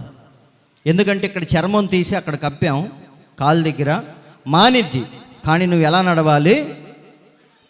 మెల్లిగా నడవాలి, పరిగెత్తాలని చూస్తే మాత్రం అది ఊడిపోద్దని చెప్పారు. వింటున్నారండి? కాబట్టి కానీ ఇక్కడ వీడు ఏం చేస్తున్నాడు? దిగ్గున లేచి నడుస్తూ గంతులేస్తూ దేవుణ్ణి స్తుతిస్తూ వారితో కూడా లోపలికి వెళ్ళెను. కాబట్టి సామాన్యతలో ఉన్న దేవుడు ఏమయ్యాడు? తన్ను తాను గొప్పగా బయలుపరుచుకున్నాడు. కాబట్టి ప్రవక్త ఏమన్నాడో చూద్దాం. ప్రపంచములో ఉన్న జ్ఞానులకు ఈ కార్యములను మరుగుపరిచి మరి వాటిని చేర్చుకొని పసిబాలుర వంటి వారికి బయలుపరచబోవుచున్నందుకు తండ్రి నీకు వందనములు చెల్లించుచున్నాను. చూసారా? ఇక్కడ చూడండి. ప్రపంచ జ్ఞానమునకు తన్ను తాను మరుగుపరుచుకొని దేవుడు సామాన్యత యందు ఉండెను. కాబట్టి దేవుడు ఎందుకు సామాన్యతలో తన్ను తాను మరుగు చేసుకున్నాడు చెప్పండి? లాస్ట్లో కొన్ని ప్రశ్నలు అడుగుతాను, మీరు వాటికి సమాధానాలు మీరు చెప్పాలి. చెప్పిన మాటలను బట్టి అందులో నుంచి జస్ట్ కొన్ని ప్రశ్నలు అడుగుతాను. ఇక్కడ చూడండి. ఆయన తన్ను తాను బయలుపరుచుకొను విధానము వలన ఆయనను తప్పిపోవచ్చున్నాము. ఏలయనగా ఇక్కడ చూడండి, ఆయన చాలా గొప్పవాడు, అందులో డౌట్ లేదు.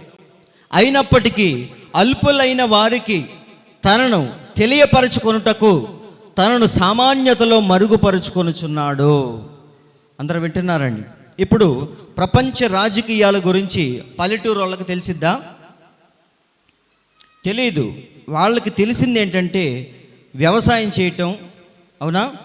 ఏదో పొట్ట నింపుకోవటం కోసం వారు కష్టపడతారు, పొట్ట నిండగానే గంతులేస్తారు. అంతవరకే వారికి తెలిసింది పల్లెటూరులో ఉండే విద్య లేని పామర్లకి. దాచుకోవటం, దోచుకోవటం, రాజకీయం చేయటం, వీటన్నిటి గురించి వారికి తెలియదు. అవునా కాదా? ఇప్పుడు మీరు హైదరాబాద్ కానీ, ముంబై కానీ, ఢిల్లీ కానీ పెద్ద పెద్ద ప్రదేశాలకి మీరు వెళ్ళండి. అక్కడ జరిగే కుంభకోణాలు, స్కాములు అక్కడ మీకు అర్థమవుతాయి. కానీ ఇక్కడ కూర్చునే పల్లెటూరోడికి ఆ కుంభకోణాల గురించి, స్కామ్ గురించి పేపర్లో చూస్తే 100 కోట్ల స్కామ్ జరిగిందని చదువుతాడు. అసలు దాని గురించి వాడికి ఏం తెలియదు. అవునా?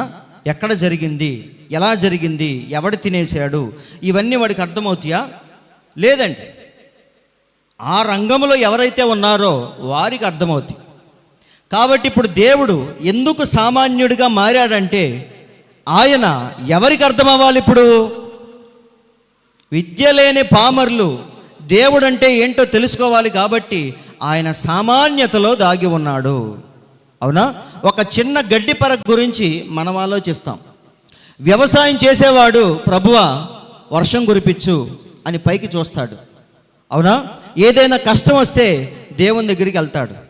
కానీ అక్కడెక్కడో కూర్చున్న ప్రధానమంత్రి కానీ, ఒక పెద్ద బిజినెస్ మ్యాన్ కానీ వీటి గురించి ఆలోచించడు. ఎక్కడ 100 కోట్లు నొక్కాలి, అవునా?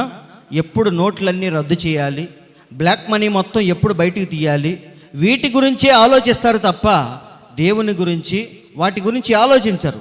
అందుకే ప్రవక్త అంటున్నాడు, మన దేవుడు ఎందుకు సామాన్యతలో మరుగుపరుచుకున్నాడంటే నీకు నాకు అర్థం అవటం కోసమే దేవుడు సామాన్యతలో దాగి ఉన్నాడు. అవునా?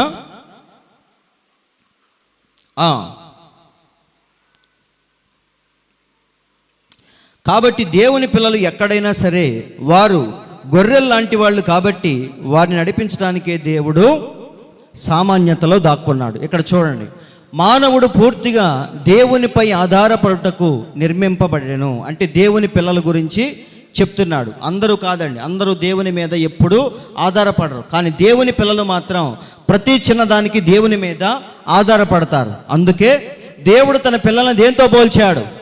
గొర్రెలతో పోల్చాడు. గొర్రెకు ఎప్పుడు ఎవరు కావాలి? నడిపించే ఒక నాయకుడు కావాలి. కాబట్టి మన నాయకుడు ఎవరంటే పరిశుద్ధాత్ముడు. కాబట్టి దేవుడు మనల్ని గొర్రెలుగా పోలుస్తున్నాడు. కానీ ఈరోజు పాస్టర్లు మాత్రం ఎలా ఉంటున్నారు? గొర్రెల్లాగా వాక్యం మీద ఆధారపడకుండా అసలు వాక్యాన్ని తీసి పక్కన పడేసి దేని గురించి మాట్లాడుతున్నారంటే తత్వజ్ఞానం గురించి మాట్లాడుతున్నారంట. ప్రవక్త అంటున్నాడు. దేని గురించి మాట్లాడుతున్నారు? థియాలజీ గురించి మాట్లాడుతున్నారు. తత్వజ్ఞానం గురించి, సిద్ధాంతాల గురించి, ఆచారాల గురించి మాట్లాడుతున్నారు. ఎందుకో తెలుసా? వాక్యం గురించి మాట్లాడాలంటే ముందు వాక్యం వాడికి అర్థం అవ్వాలి. అంతే కదా? మీకు నేను బోధించాలంటే వాక్యం ముందు ఎవరికి అర్థం అవ్వాలి? నాకు అర్థం అవ్వాలి. నాకు ఏదైనా తెలిస్తేనే వచ్చి మీకు చెప్తాను. నాకే తెలియనప్పుడు మీకేం చెప్పలేను కదా. కాబట్టి వాక్యం అనేది వాళ్ళకి అర్థం కాదు. అందుకే వాక్యాన్ని పక్కన పెట్టి దేని గురించి మాట్లాడతారు వాళ్ళు? ఆచారాలు, సిద్ధాంతాలు, పట్టింపులు, వాటి గురించి మాట్లాడతారు. ఇప్పుడు ఒక విశ్వాసి వచ్చి పాస్టర్ గారిని అడిగిందనుకో, పాస్టర్ గారు ఎంతసేపు మన పద్ధతులు, ఆచారాలు వీటి గురించే మాట్లాడుతున్నారు, ప్రకటన గ్రంథము గురించి ఏమన్నా చెప్తారా అని అడిగిందనుకో, పాస్టర్ ఏమంటాడు? అది చెప్పినా నీకు అర్థం కాదు, అందుకే నేను చెప్పట్లేదు. వింటున్నారండి? చెప్పి మిమ్మల్ని ఇంకొంచెం కన్ఫ్యూజ్ చేయటం ఎందుకని నేను చెప్పట్లేదు అంటాడు. కానీ నిజమేంటంటే అసలు ఆ విషయాలు వాడికే తెలియదు. వింటున్నారండి? ఆ పాస్టర్కే తెలియదు. ప్రవక్త అంటున్నాడు ఇక్కడ చూడండి. ఇప్పుడు ఈరోజు మనము తత్వజ్ఞానమును ప్రసంగించుచున్నాము. స్టేజ్ మీద నిలబడి దేని గురించి మాట్లాడుతున్నాం మనం? థియాలజీ. అవునా? యాకోబు అంటే అర్థం ఏంటి? మోసగాడు. అందరూ ఆలకిస్తున్నారండి. యేసు అంటే అర్థం ఏంటి? రక్షకుడు. ఇవన్నీ ఏంటి? వీటి గురించి మాట్లాడుతున్నారు. అవునా? ఆదికాండం రాసింది ఎవరు? మోషే. ఎప్పుడు రాశాడు? అప్పుడు పెన్నులు లేవు కదా, ఎలా రాసి ఉంటాడు? వీటి గురించి మాట్లాడుతూ ఉంటారు. అవునా? వాటిని ఎక్కడ దాచిపెట్టారు? గ్రంథపు చుట్టలుగా చుట్టి ఎక్కడో దాచిపెట్టారు. అవన్నీ ఎప్పుడు బయటకు వచ్చినాయి? పలానా సంవత్సరంలో బయటకు వచ్చినాయి. వీటి గురించి మాట్లాడుతూ ఉంటారు. అవునా? ప్రవక్త అదే అంటున్నాడు. ఈరోజు మనము తత్వజ్ఞానమును ప్రసంగించుచున్నాం. వాక్యాన్ని విడిచి దేన్ని విడిచిపెట్టారు? వాక్యాన్ని ముందు పక్కన పెట్టారు. ఎందుకంటే వాక్యం చెప్పాలంటే ముందు వాక్యం ఈయనకి అర్థం అవ్వాలి, వాక్యాన్ని ధ్యానించాలి, దాని గురించి కూర్చొని చర్చించాలి, ప్రార్థన చేయాలి. ప్రభువా, ఒక అంశం నాకు ఇవ్వు, ప్రజలతో మాట్లాడాలి, విశ్వాసులకి ఒక అంశం చెప్పాలి, నన్ను అభిషేకించు అని చెప్పేసి ముందు దేవుని మీద ఆధారపడాలి. ఇవన్నీ తలనొప్పి కాబట్టి వారి వాక్యాన్ని పక్కన పెట్టి దేని గురించి మాట్లాడతారు? ఈ తత్వజ్ఞానం గురించి మాట్లాడుతూ ఉంటారు. వాటి గురించి ప్రార్థన చేయాల్సిన పని లేదు, ఎందుకంటే ఎక్కడ పడితే అక్కడ దొరుకుతాయి. బైబిల్ కాలేజీలో చెప్పేవన్నీ అయ్యే, చక్కగా ఒక అరగంట సేపు వీటన్నిటి గురించి చెప్పి ముగించేస్తాడు. అందులో వాక్యం అనేది ఉండదు. అందరూ ఆలకిస్తున్నారు. వీళ్ళు కూడా పుస్తకాలు తెచ్చుకొని అయ్యే రాసుకుంటూ ఉంటారు. ఏవి? ఈ తత్వజ్ఞానం గురించి, థియలాజికల్ మీనింగ్స్ గురించి రాసుకుంటూ ఉంటారు. కానీ అందులో ఆత్మ సంబంధమైన విషయాలు దాగి ఉన్నాయే, వాటిని తీద్దామని పాస్టర్కి అనిపించదు. ప్రవక్త అదే అంటున్నాడు.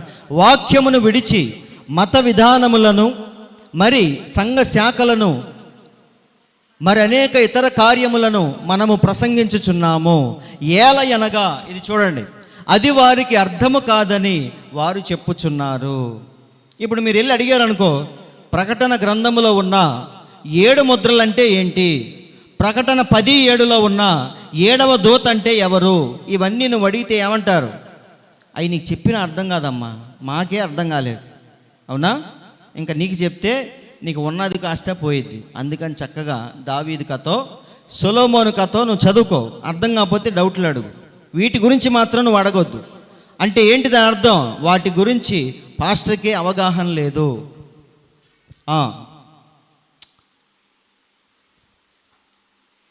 కాబట్టి బాగుగా మెరుగుదిద్దిన లోక జ్ఞానము, బాగా చదువుకున్నవాడు విద్య ఎల్లప్పుడూ ఆయన్ని తప్పిపోవునట్లుగా చేయును. వింటున్నారండి? మనం కష్టపడి చదువుకున్న చదువు, మేధస్సు, జ్ఞానము ఇదంతా దేవుడి నుంచి తప్పిపోయేటట్టుగా చేసిద్దంట. అందుకే దేవుడు మన ప్రవక్తను ఎక్కడ ఆపేశాడు? 6వ తరగతిలోనే ఆపేశాడు. 7వ తరగతి డిస్కంటిన్యూ, ఆయన చదివినట్టు కాదు అది. అలాంటి జ్ఞానముతో ప్రపంచాన్ని 7 సార్లు తిరిగేటట్టు చేశాడు మన దేవుడు. ఎందుకో తెలుసా? ఆయన్ని కూడా బాగా చదివించి అప్పుడు సేవలోకి తీసుకురావచ్చుగా. అవునా? మోషే చదువుకున్నాడా లేదా? సకల విద్యల్లో ఆరితేరాడు. అపోస్తుడైన పౌలు చదువుకున్నాడా లేదా? బాగా చదివాడు. మరి ప్రవక్తను ఎందుకని చదువు లేనోడుగా దేవుడు చేశాడంటే, అంత్యకాలములో అందరూ దేని మీద ఆధారపడతారు? చదువు మీద ఆధారపడి దేవుణ్ణి కూడా ఎలా చూస్తారు? విద్య, చదువు, టెక్నాలజీ అనే గ్లాసులో నుంచి దేవుణ్ణి చూస్తే వారికి ఇష్టం వచ్చినంత మంది దేవుళ్ళు కనపడతారు. అందరూ ఆలకిస్తున్నారండి. అందుకే మన దేవుడు ప్రవక్తను ఏం చేశాడు? 6వ తరగతితో ఆపేసి ఇక దేవుడే ఆయనకి ట్రైనింగ్ ఇస్తూ ఉన్నాడు. అందరూ వింటున్నారు కదా? కాబట్టి సహోదరులారా, దేవుడు ఏమంటున్నాడో చూడండి, విద్యను నేను, ఈ మంచి మాట చదవాలి మనం, లోక జ్ఞానము విద్య ఎల్లప్పుడూ ఆయన్ని తప్పిపోనట్లుగా చేయను.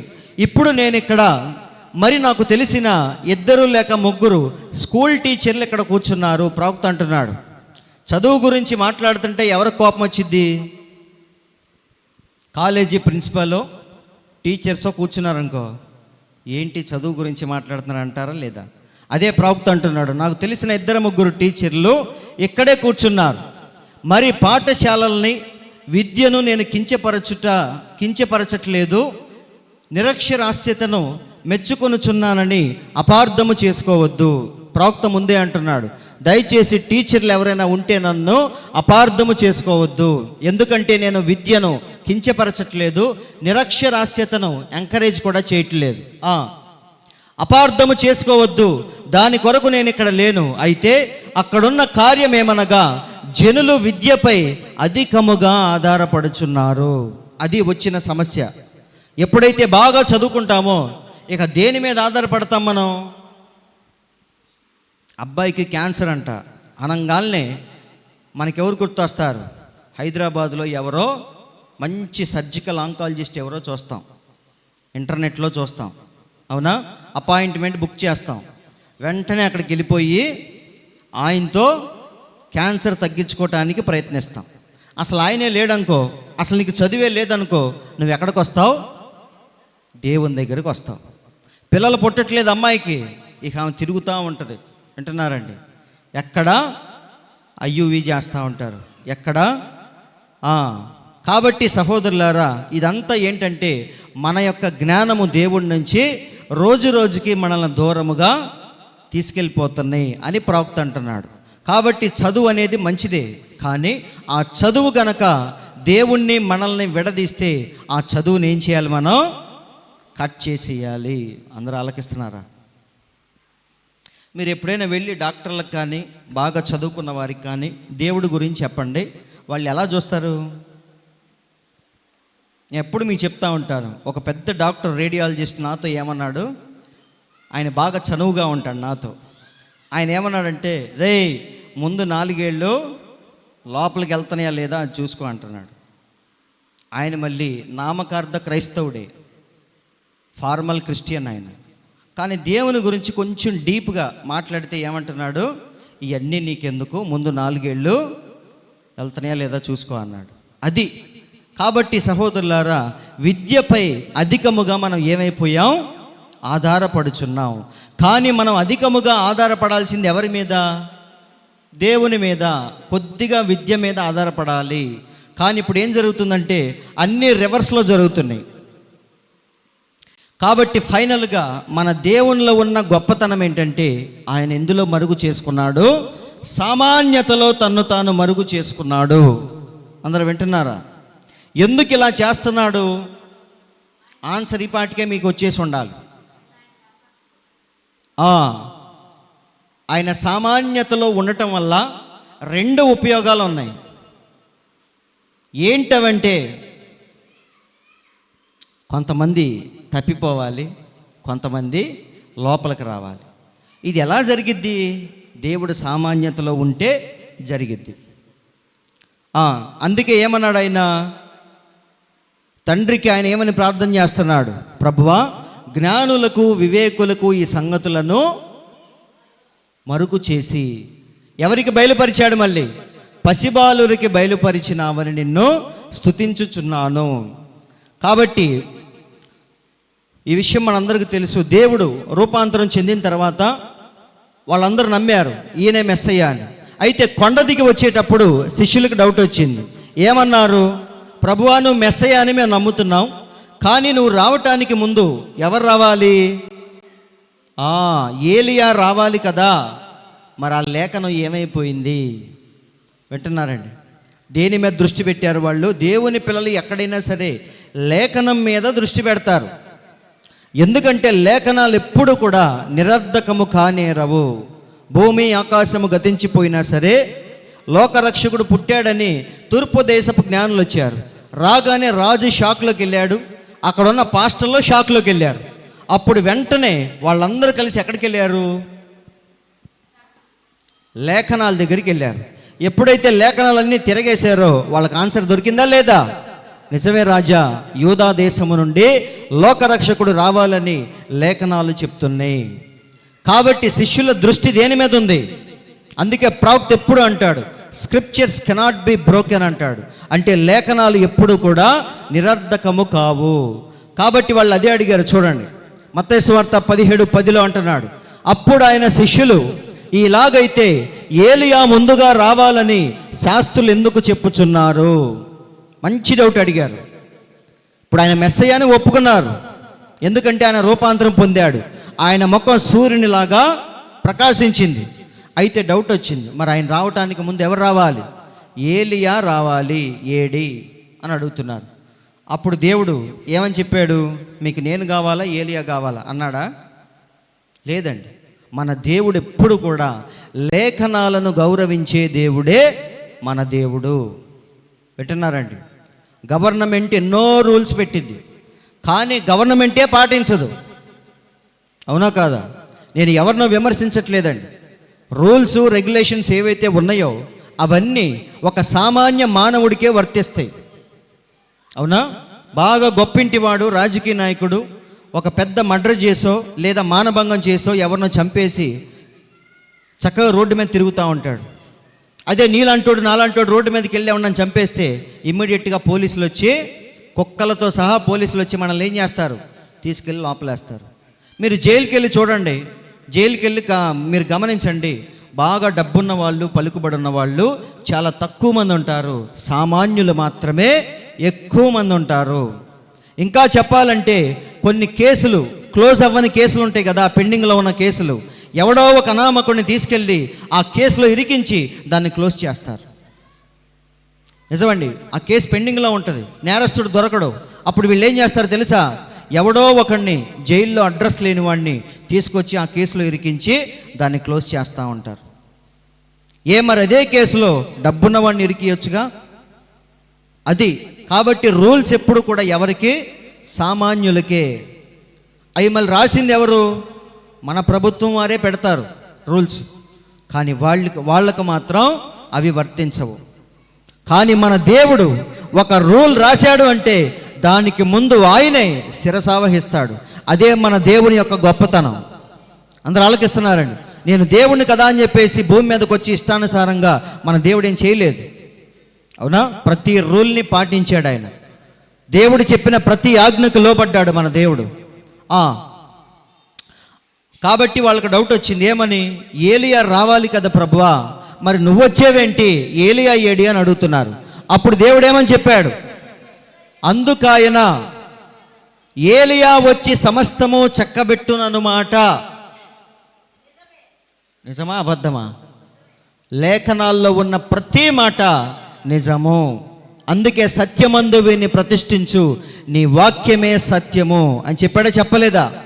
కాబట్టి లేఖనాల్లో ఉన్న ఏ మాట కూడా అబద్ధము కాదు, నిజమే.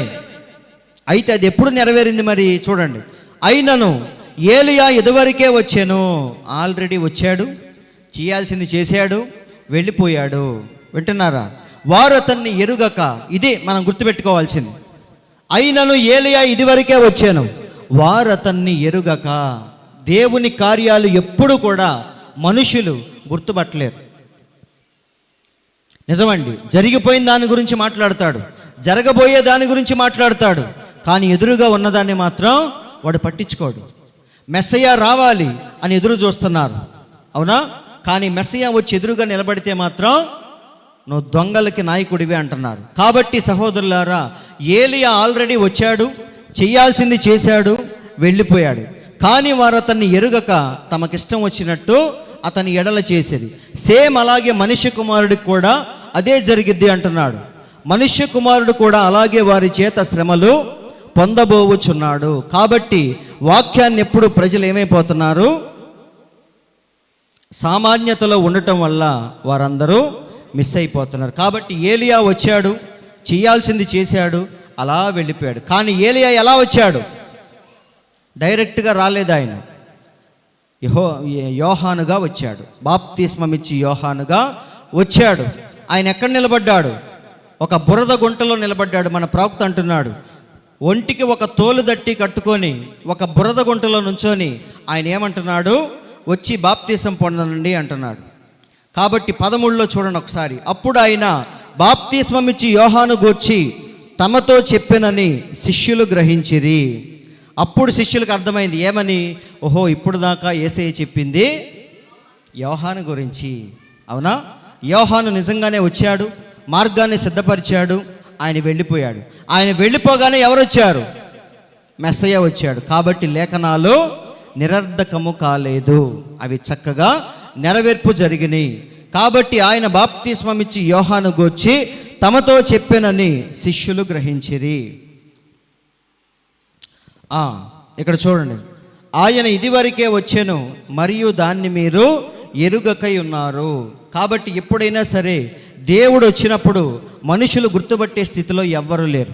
ఎందుకంటే ఆయన సామాన్యతలో తన్ను తాను మరుగు చేసుకునే దేవుడు.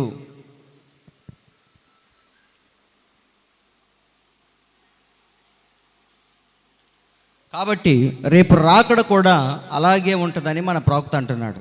అవునా, ఏలియా సైలెంట్గా వచ్చి ఆయన పని ఆయన చేసుకుని వెళ్ళిపోయాడు. మెస్సయ్య కూడా సైలెంట్గా వచ్చి లోకరక్షకుడుగా ఏమేం చేయాలో అవన్నీ చేసి వెళ్ళిపోయాడు. రేపు రాకడ కూడా అలాగే సైలెంట్గా వచ్చి అలా వెళ్ళిపోయిద్దని ప్రవక్త అంటున్నాడు. చూడండి చివరి మాటలు.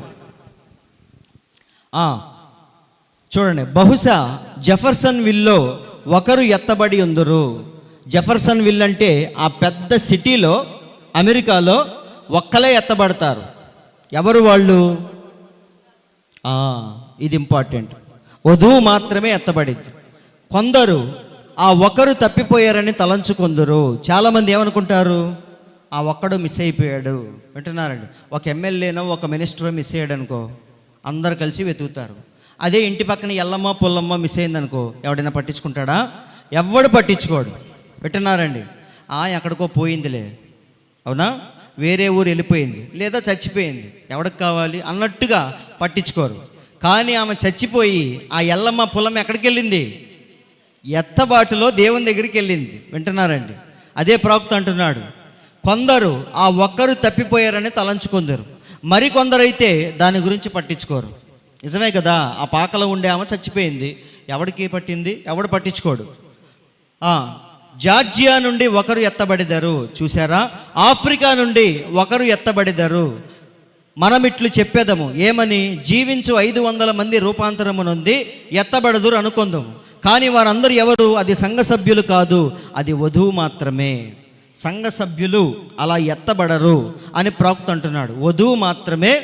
ఎక్కడెక్కడైతే వధువు ఉందో ఆ ఒక్కలు అక్కడి నుంచి ఎత్తబడతారు. ఎక్కడి నుంచి ఎంతమందో ఎవరికి తెలియదు, కానీ సంఘం మాత్రం ఒక గుంపుగా ఎత్తబడిద్ది. అది కూడా ఎప్పుడంటే 2వ పునరుద్ధానంలో వాళ్ళు వస్తారు. కానీ రహస్యముగా దేవుడు వచ్చినప్పుడు మాత్రం వధువుని ఆయన చిన్న మంద ఆ వధువుని మాత్రం తీసుకొని వెళ్ళిపోతాడు. తర్వాత 2వ పునరుద్ధానములో సంఘములో ఎవరైతే హతసాక్షులుగా చనిపోయారో వాళ్ళందరూ తర్వాత వస్తారు. కానీ ఇప్పుడు రహస్యముగా ఎత్తబడేది మాత్రం ఎవరు? వధువు మాత్రమే. అందుకే ఈ స్లైడ్స్ పెట్టాను, చదవండి. సంఘము కాదు, అది వధువు మాత్రమే. మళ్ళీ చెప్తున్నాడు ప్రవక్త, సంఘం అనున్నది వేలాది మందిగా లేపబడెదరు. సంఘం ఏమైద్ది? వేలాదిగా వస్తారు. ఎప్పుడు? 2వ పునరుద్ధానంలో తర్వాత వస్తారు వాళ్ళు. కానీ అయితే ఆ తర్వాత పునరుద్ధానమందు వారు లేచెదరు. ఎవరు? సంఘం. వారు 1000 సంవత్సరములు జీవింపరు. ఎవరు? సంఘం. అయితే వధువు లెక్కలో మాత్రం ఈ నిమిషం 500 మంది భూమి నుండి ఎత్తబడిన ఎడల దాని గురించి ప్రపంచమునకు ఏమీయో తెలియదు. వధువు ఎత్తబడినప్పుడు మాత్రం ఎవరికి ఏమీ తెలియదు. అందరూ మిస్ అవుతున్నారు. ఎక్కడికి వెళ్తున్నారు ఏమీ అర్థం కాదు. కొంతమంది పట్టించుకుంటారు, కొంతమంది అసలు వాడు ఏమైపోతే నాకెందుకని వదిలేస్తారు. వింటున్నారు, ఎందుకంటే వాళ్ళందరూ ప్రముఖులు కాదు, గొప్ప పేరు పొందిన వారు. ప్రముఖులు మిస్ అయిపోతే వెతుకుతారు. కానీ వధువులో ఉండేది ఎక్కువగా ఎవరంటే సామాన్యమైన ప్రజలు. అవునా? కాబట్టి వాళ్ళు అలా కనురెప్పపాటులో మిస్ అయిపోతారు. ఇక వాళ్ళు కనిపించరు. లోకానికి ఎప్పుడో డౌట్ వచ్చింది, ఏంటి 4 రోజుల నుంచి ఆమె కనిపించట్లేదు, ఎక్కడికి వెళ్ళింది? పుట్టింటికి వెళ్ళిందా? లేదు. మరి ఎక్కడికి వెళ్ళింది? ఏమో ఎవరికి తెలియదు. అందరం వింటున్నారండి. సేమ్ అలాగే రాకడ జరిగిద్ది, అది జరిగిపోయినట్టు కూడా మనకి తెలియదు అంటున్నాడు ప్రవక్త. కాబట్టి ఫైనల్గా ప్రవక్త ఏమంటున్నాడో చూడండి. కావున మానవుడు అధికముగా చదువుకొని మరి మేధావిగా ఉన్న ఎడల అతడు తన యొక్క సొంత అనువాదము దానిలో చొప్పించుటకు ప్రయత్నించును. ఎందుకు దేవుడు జ్ఞానుల్ని వివేకుల్ని పక్కన పెట్టాడు చెప్పండి? వారికి కూడా దేవుడు అంటే విశ్వాసమే కదా, ఇష్టమే కదా. కానీ చదువుకున్న వారిని దేవుడు ఎందుకు పక్కన పెట్టాడు?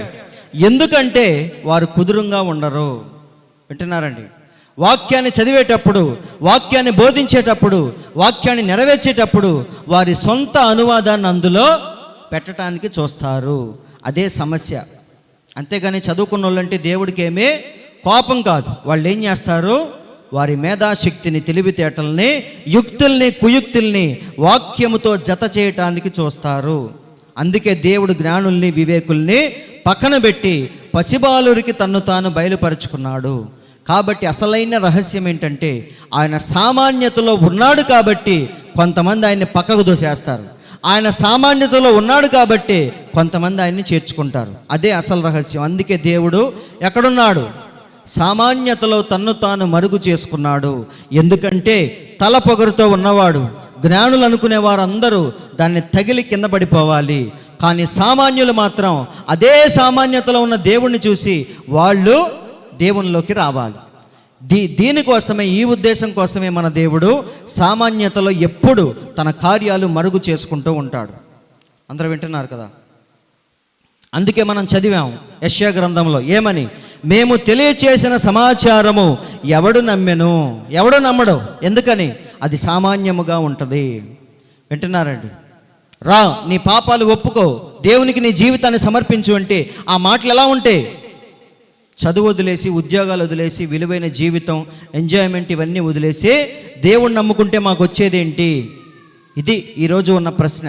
అందుకే అంటున్నాడు, మేము తెలియచేసిన సమాచారం ఎవడు నమ్మాడు? యెహోవా బాహువు ఎవనికి బయలుపరచబడెను? ఎవరికి? ప్రభువా మాకేమీ తెలీదు అన్నవారికే దేవుడు తను తాను బయలుపరుచుకుంటాడు. మాకంతా తెలుసు అన్నవాడికి అసలు దేవుడు పక్కన పడేస్తాడు. అందరూ వింటున్నారా? కాబట్టి అందుకే దేవుడు ఎందులో ఉన్నాడు? సామాన్యతలో తన్ను తాను మరుగు చేసుకున్నాడు. కాబట్టి సహోదరులారా, జ్ఞానముతో దేవుణ్ణి ఎప్పుడు కూడా మనం కనుక్కోలేం. ఆయన మరుగులో ఉన్నాడు. మీరందరూ గమనిస్తున్నారా? దొంగ పోలీస్ ఆట ఆడుకునేటప్పుడు ఎవరు గెలుస్తారు చెప్పండి? ఎవడు తెలివైనోడో వాడు గెలుస్తాడు. అవునా? ఇప్పుడు చిన్నపిల్లలందరితో కలిసి నేను ఆడాను అనుకో, సపోజ్ చిన్నపిల్లలంటే శ్యామ్ గాడి వయసు ఉంది కదా, వాళ్ళందరితో నేను ఆడా. సపోజ్ నేను దొంగను రా, మీరు పోలీసులు రా, పట్టుకోండి అన్నాను. వారి జ్ఞానముతో నన్ను పట్టుకోగలరా? పట్టుకోలేరు. అంటున్నారండి. నేను చాలా తెలివిగా ఎక్కడో దాక్కుంటా. వారు ఏం చేస్తారు? వారి జ్ఞానముతో ఆ తలుపు చాటున, ఈ తలుపు చాటున చూసి దొరకలేదు అంటారు. అదే వాళ్ళు దొంగలై నేను పోలీస్ అనుకో, నేను వాళ్ళని ఈజీగా, ఎందుకని? వారికంటే నేను కొంచెం వయసులోను జ్ఞానములోను పెద్దవాడిని కాబట్టి నేను వారిని పట్టుకోవచ్చు. అవునా?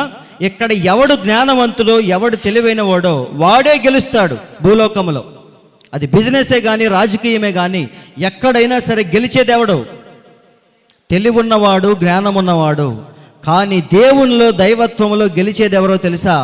తెలివి ఉన్నవాడు కాదు. ఎందుకంటే మన దేవుడు తెలివి గల వాళ్ళందరినీ పక్కన పడేసి ఎక్కడికి వెళ్తాడు? ఆయన పసిబాలుర దగ్గరికి వెళ్ళే గొప్ప దేవుడే మన దేవుడు. కాబట్టి ప్రవక్త అంటున్నాడు చూడండి, మరియు గుర్తుంచుకోండి, మీరు చేయుటకు గల ఒకే ఒక మార్గము, మొదట మీరు సత్యమును నిరాకరించుట వలననే. ఇది చాలా ఇంపార్టెంట్ మాట. అసలు మీరు సత్యాన్ని నిరాకరించటం వల్లే మీరు పైనుంచి చదువుదాం. మీరు తప్పు చేయుటకు గల ఒకే ఒక్క మార్గం. అసలు ఒక మనిషి ఎందుకు తప్పు చేస్తున్నాడంటే వాడు సత్యాన్ని నిరాకరించటం వల్లే తప్పు చేస్తున్నాడని మన ప్రవక్త అంటున్నాడు. మరి మీరు కండ్లను తెరవుటకు నిరాకరించిన ఎడల మీరు చీకటిలో జీవించెదరు. కళ్ళు తెరవటానికి మనం ఆలోచించి కళ్ళు మూసుకున్నాం అనుకో, మన జీవితం అంతా చీకటే. మనమే ఏం చేయాలి? కళ్ళు తెరుచుకోవాలి. సత్యమేదో అసత్యమేదో తెలుసుకోవాలి, ఆ సత్యమైన మార్గములో మనం నడుచుకోవాలి. ఇంకా ఏమంటున్నాడో చూడండి, మీరు చూచుటకు నిరాకరించిన ఎడల మీరు ఎట్లు చూడగలరు? సామాన్యమైన కార్యములను గమనించండి, వాటిని ఎప్పుడు విడిచిపెట్టొద్దు. అది గడ్డి పరికే కదా అని ఆ పెద్ద ఆయన అనుకున్నాడు. కానీ ఆ పిల్ల ఏం చేసింది, ఈ గడ్డి పరిక ఎక్కడి నుంచి వచ్చిందో చెప్పు అంది. అవునా, భూమిలో నుంచి వచ్చింది అన్నాడు. మరి ఈ భూమి ఎక్కడి నుంచి వచ్చింది చెప్పు అని ఆమె ప్రశ్నించింది. కాబట్టి మన దృష్టి దేని మీద ఉంచాలి?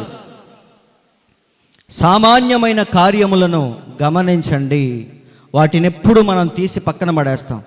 అందరూ ఆలకిస్తున్నారండి. మనుషుల్ని అలాగే తీసి పక్కన పడేస్తాం. వాడికి ఏమీ లేదని తెలిస్తే వాడిని ఎలా చూస్తాం మనం? అవునా, మనుషుల్ని ఎలా చూస్తాం మనం? సామాన్యమైన ప్రజల్ని మనం ఎప్పుడు పట్టించుకోవండి. వింటున్నారు కదా? కానీ దేవుడు ఎక్కడికి వచ్చాడు? చిన్న మంద భయపడవద్దు, పరలోక రాజ్యము మీది అని ఎవరితో చెప్పాడంటే సామాన్యులతో చెప్పాడు. అంతెందుకు, యేసయ్య పక్కన ఉన్న 11 మంది శిష్యులు ఎవరు? విద్య లేని పామరులేనా కాదా? కాబట్టి మన దృష్టి ఎప్పుడు దేని మీద ఉంచాలంట? సామాన్యమైన కార్యములను గమనించండి.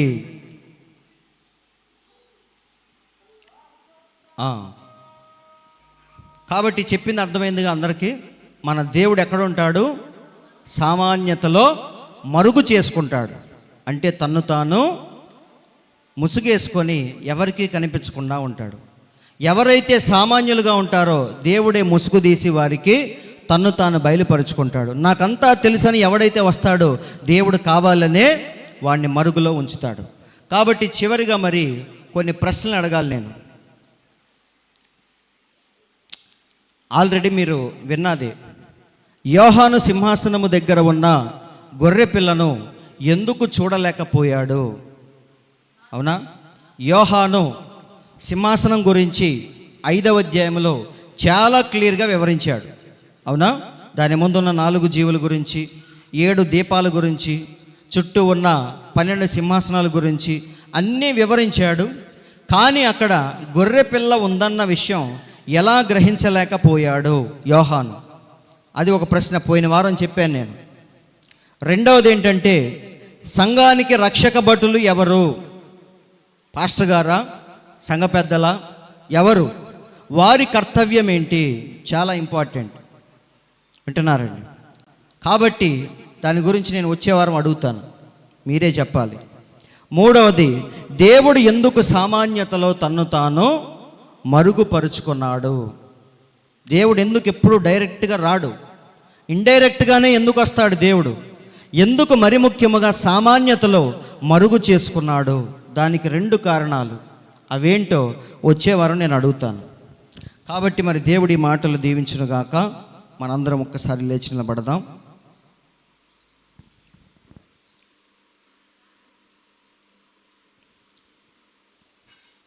కొద్ది నిమిషాలు మనం విన్న వాక్యాన్ని బట్టి దేవునికి స్తుతులు చెల్లిద్దాం. పరిశుద్ధుడా, పరిశుద్ధుడా, జీవము కలిగిన దేవా, మీకు స్తోత్రములు తండ్రి. ఈ ఉదయకాల సమయంలో దేవా మమ్మల్ని ప్రేమించి నీవు చెప్పిన ప్రతి మాటను బట్టి స్తోత్రములు ప్రభువా. మరి దేవుడు అంటే ఏవేవో గొప్ప కార్యాల్లో మేము వెతుకుతున్నాం, కానీ మా చుట్టూ ఉండే సామాన్యమైన విషయాల్లోనే దేవుడు దాగి ఉన్నాడని మేము గ్రహించలేకపోతున్నాం ప్రభువా అని ప్రతి ఒక్కరూ కొద్ది నిమిషాలు ప్రార్థనలో ఉండండి. మమ్మల్ని అయితే నీవు ప్రేమించి జ్ఞానులకు, వివేకులకు ఈ సంగతులను మరుగు చేసి పసిబాలురికి బయలుపరుస్తున్నావు ప్రభువా. అందులో మేము కూడా ఉన్నాము తండ్రి. మేమెన్నడూ కూడా వాక్యాన్ని తప్పిపోయి ఇంకా దేవునిలోనే ఉన్నామనే ఒక భ్రమలో జీవించకుండా మమ్మల్ని మేము పరిశీలించుకునే కృపను మాకు దయచేయండి తండ్రి. సత్యమైనది, అసత్యమైనది 2 పక్కపక్కనే ఉంటాయి ప్రభువా. గురుగులు, గోధుమలు ఒకే పొలంలో ఎలాగైతే కలిసి పెరుగుతున్నాయో, ఈరోజు దేవుని పిల్లలు, అపవాది పిల్లలు, జీవ మార్గము, మరణ మార్గము అన్నీ పక్కపక్కనే ఉన్నాయి తండ్రి. వాటిని తెలుసుకోవటం ఎంతో కష్టముగా మారిపోయిన ఈ దినాల్లో నీవైతే మమ్మల్ని ప్రేమించి వాటిని ఎలా గుర్తించాలో మాకు తెలియచేసినందుకు స్తోత్రములు తండ్రి. వారి వారి ఫలాలను బట్టి వారెవరో తెలుసుకోవచ్చని నువ్వు చెప్పినట్టుగా ప్రభువా నిజమైన దాన్ని మేము గుర్తించే కృపను మాకు దయచేయండి తండ్రి. వచ్చిన ప్రతి ఒక్కరిని మీరు దీవించండి ప్రభువా. విన్న వాక్యాన్ని మా హృదయంలో ముద్రించి భద్రపరుచుకొని దేవా లేఖనాలను పరిశీలిస్తూ మా ప్రవక్త చెప్పిన మాటలు వాక్యానికి అనుగుణంగా ఉన్నాయా లేదా అని పరిశీలించి వాటిని ప్రభువా పూర్తిగా వాటికి శిరసావహించే కృపను మాకు దయచేయండి తండ్రి. వాక్యాన్ని నెరవేర్చడానికి ఎప్పుడైతే మేము సిద్ధపడతామో నీ ఆత్మచేత మేము నడిపించబడతాం ప్రభువా. దాని నుంచి దూరముగా వెళ్ళిపోవాలనే ఆలోచన ఎప్పుడైతే వస్తుందో దుష్టుడు వెంటనే మా దగ్గరికి వస్తాడు. కాబట్టి ఎప్పుడూ కూడా వాక్యాన్ని ప్రేమిస్తూ వాక్యాన్ని నెరవేరుస్తూ నీ నీడలోనే జీవించే కృపను మాకు దయచేయమని, ఈ మధ్యాహ్నపు దీవెనలతో ప్రతి ఒక్కరిని మీరు నింపమని, ప్రార్థనా సహాయం కోరిన ప్రతి ఒక్కరిని మీరు దర్శించమని, వారి ప్రతి బాధను మీరు తొలగించమని, వారి ప్రతి వ్యాధిని స్వస్థపరచమని మా ప్రభువైన యేసుక్రీస్తు అను ఎంతో శ్రేష్టమైన మీ నామములో ప్రార్థించి అడుగుచున్నాము తండ్రి. ఆమేన్. మన తండ్రి అయిన యేసుక్రీస్తు యొక్క దివ్యమైన కృపా సమాధానములు కూడి ఉన్న మనందరికీ, ఈ లోకంలోని పరిశుద్ధులందరికీ, యూట్యూబ్ ద్వారా వింటున్న ప్రతి ఒక్కరికి సదాకాలము తోడై నడిపించునుగాక.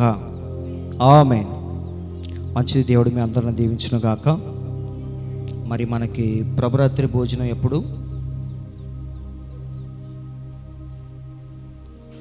వచ్చే నెల వచ్చే వారమా పై వచ్చే వారమా? రేపు వారం కాకుండా ఆ పై వచ్చే 29వ తారీఖు. మనందరూ గుర్తుపెట్టుకోండి.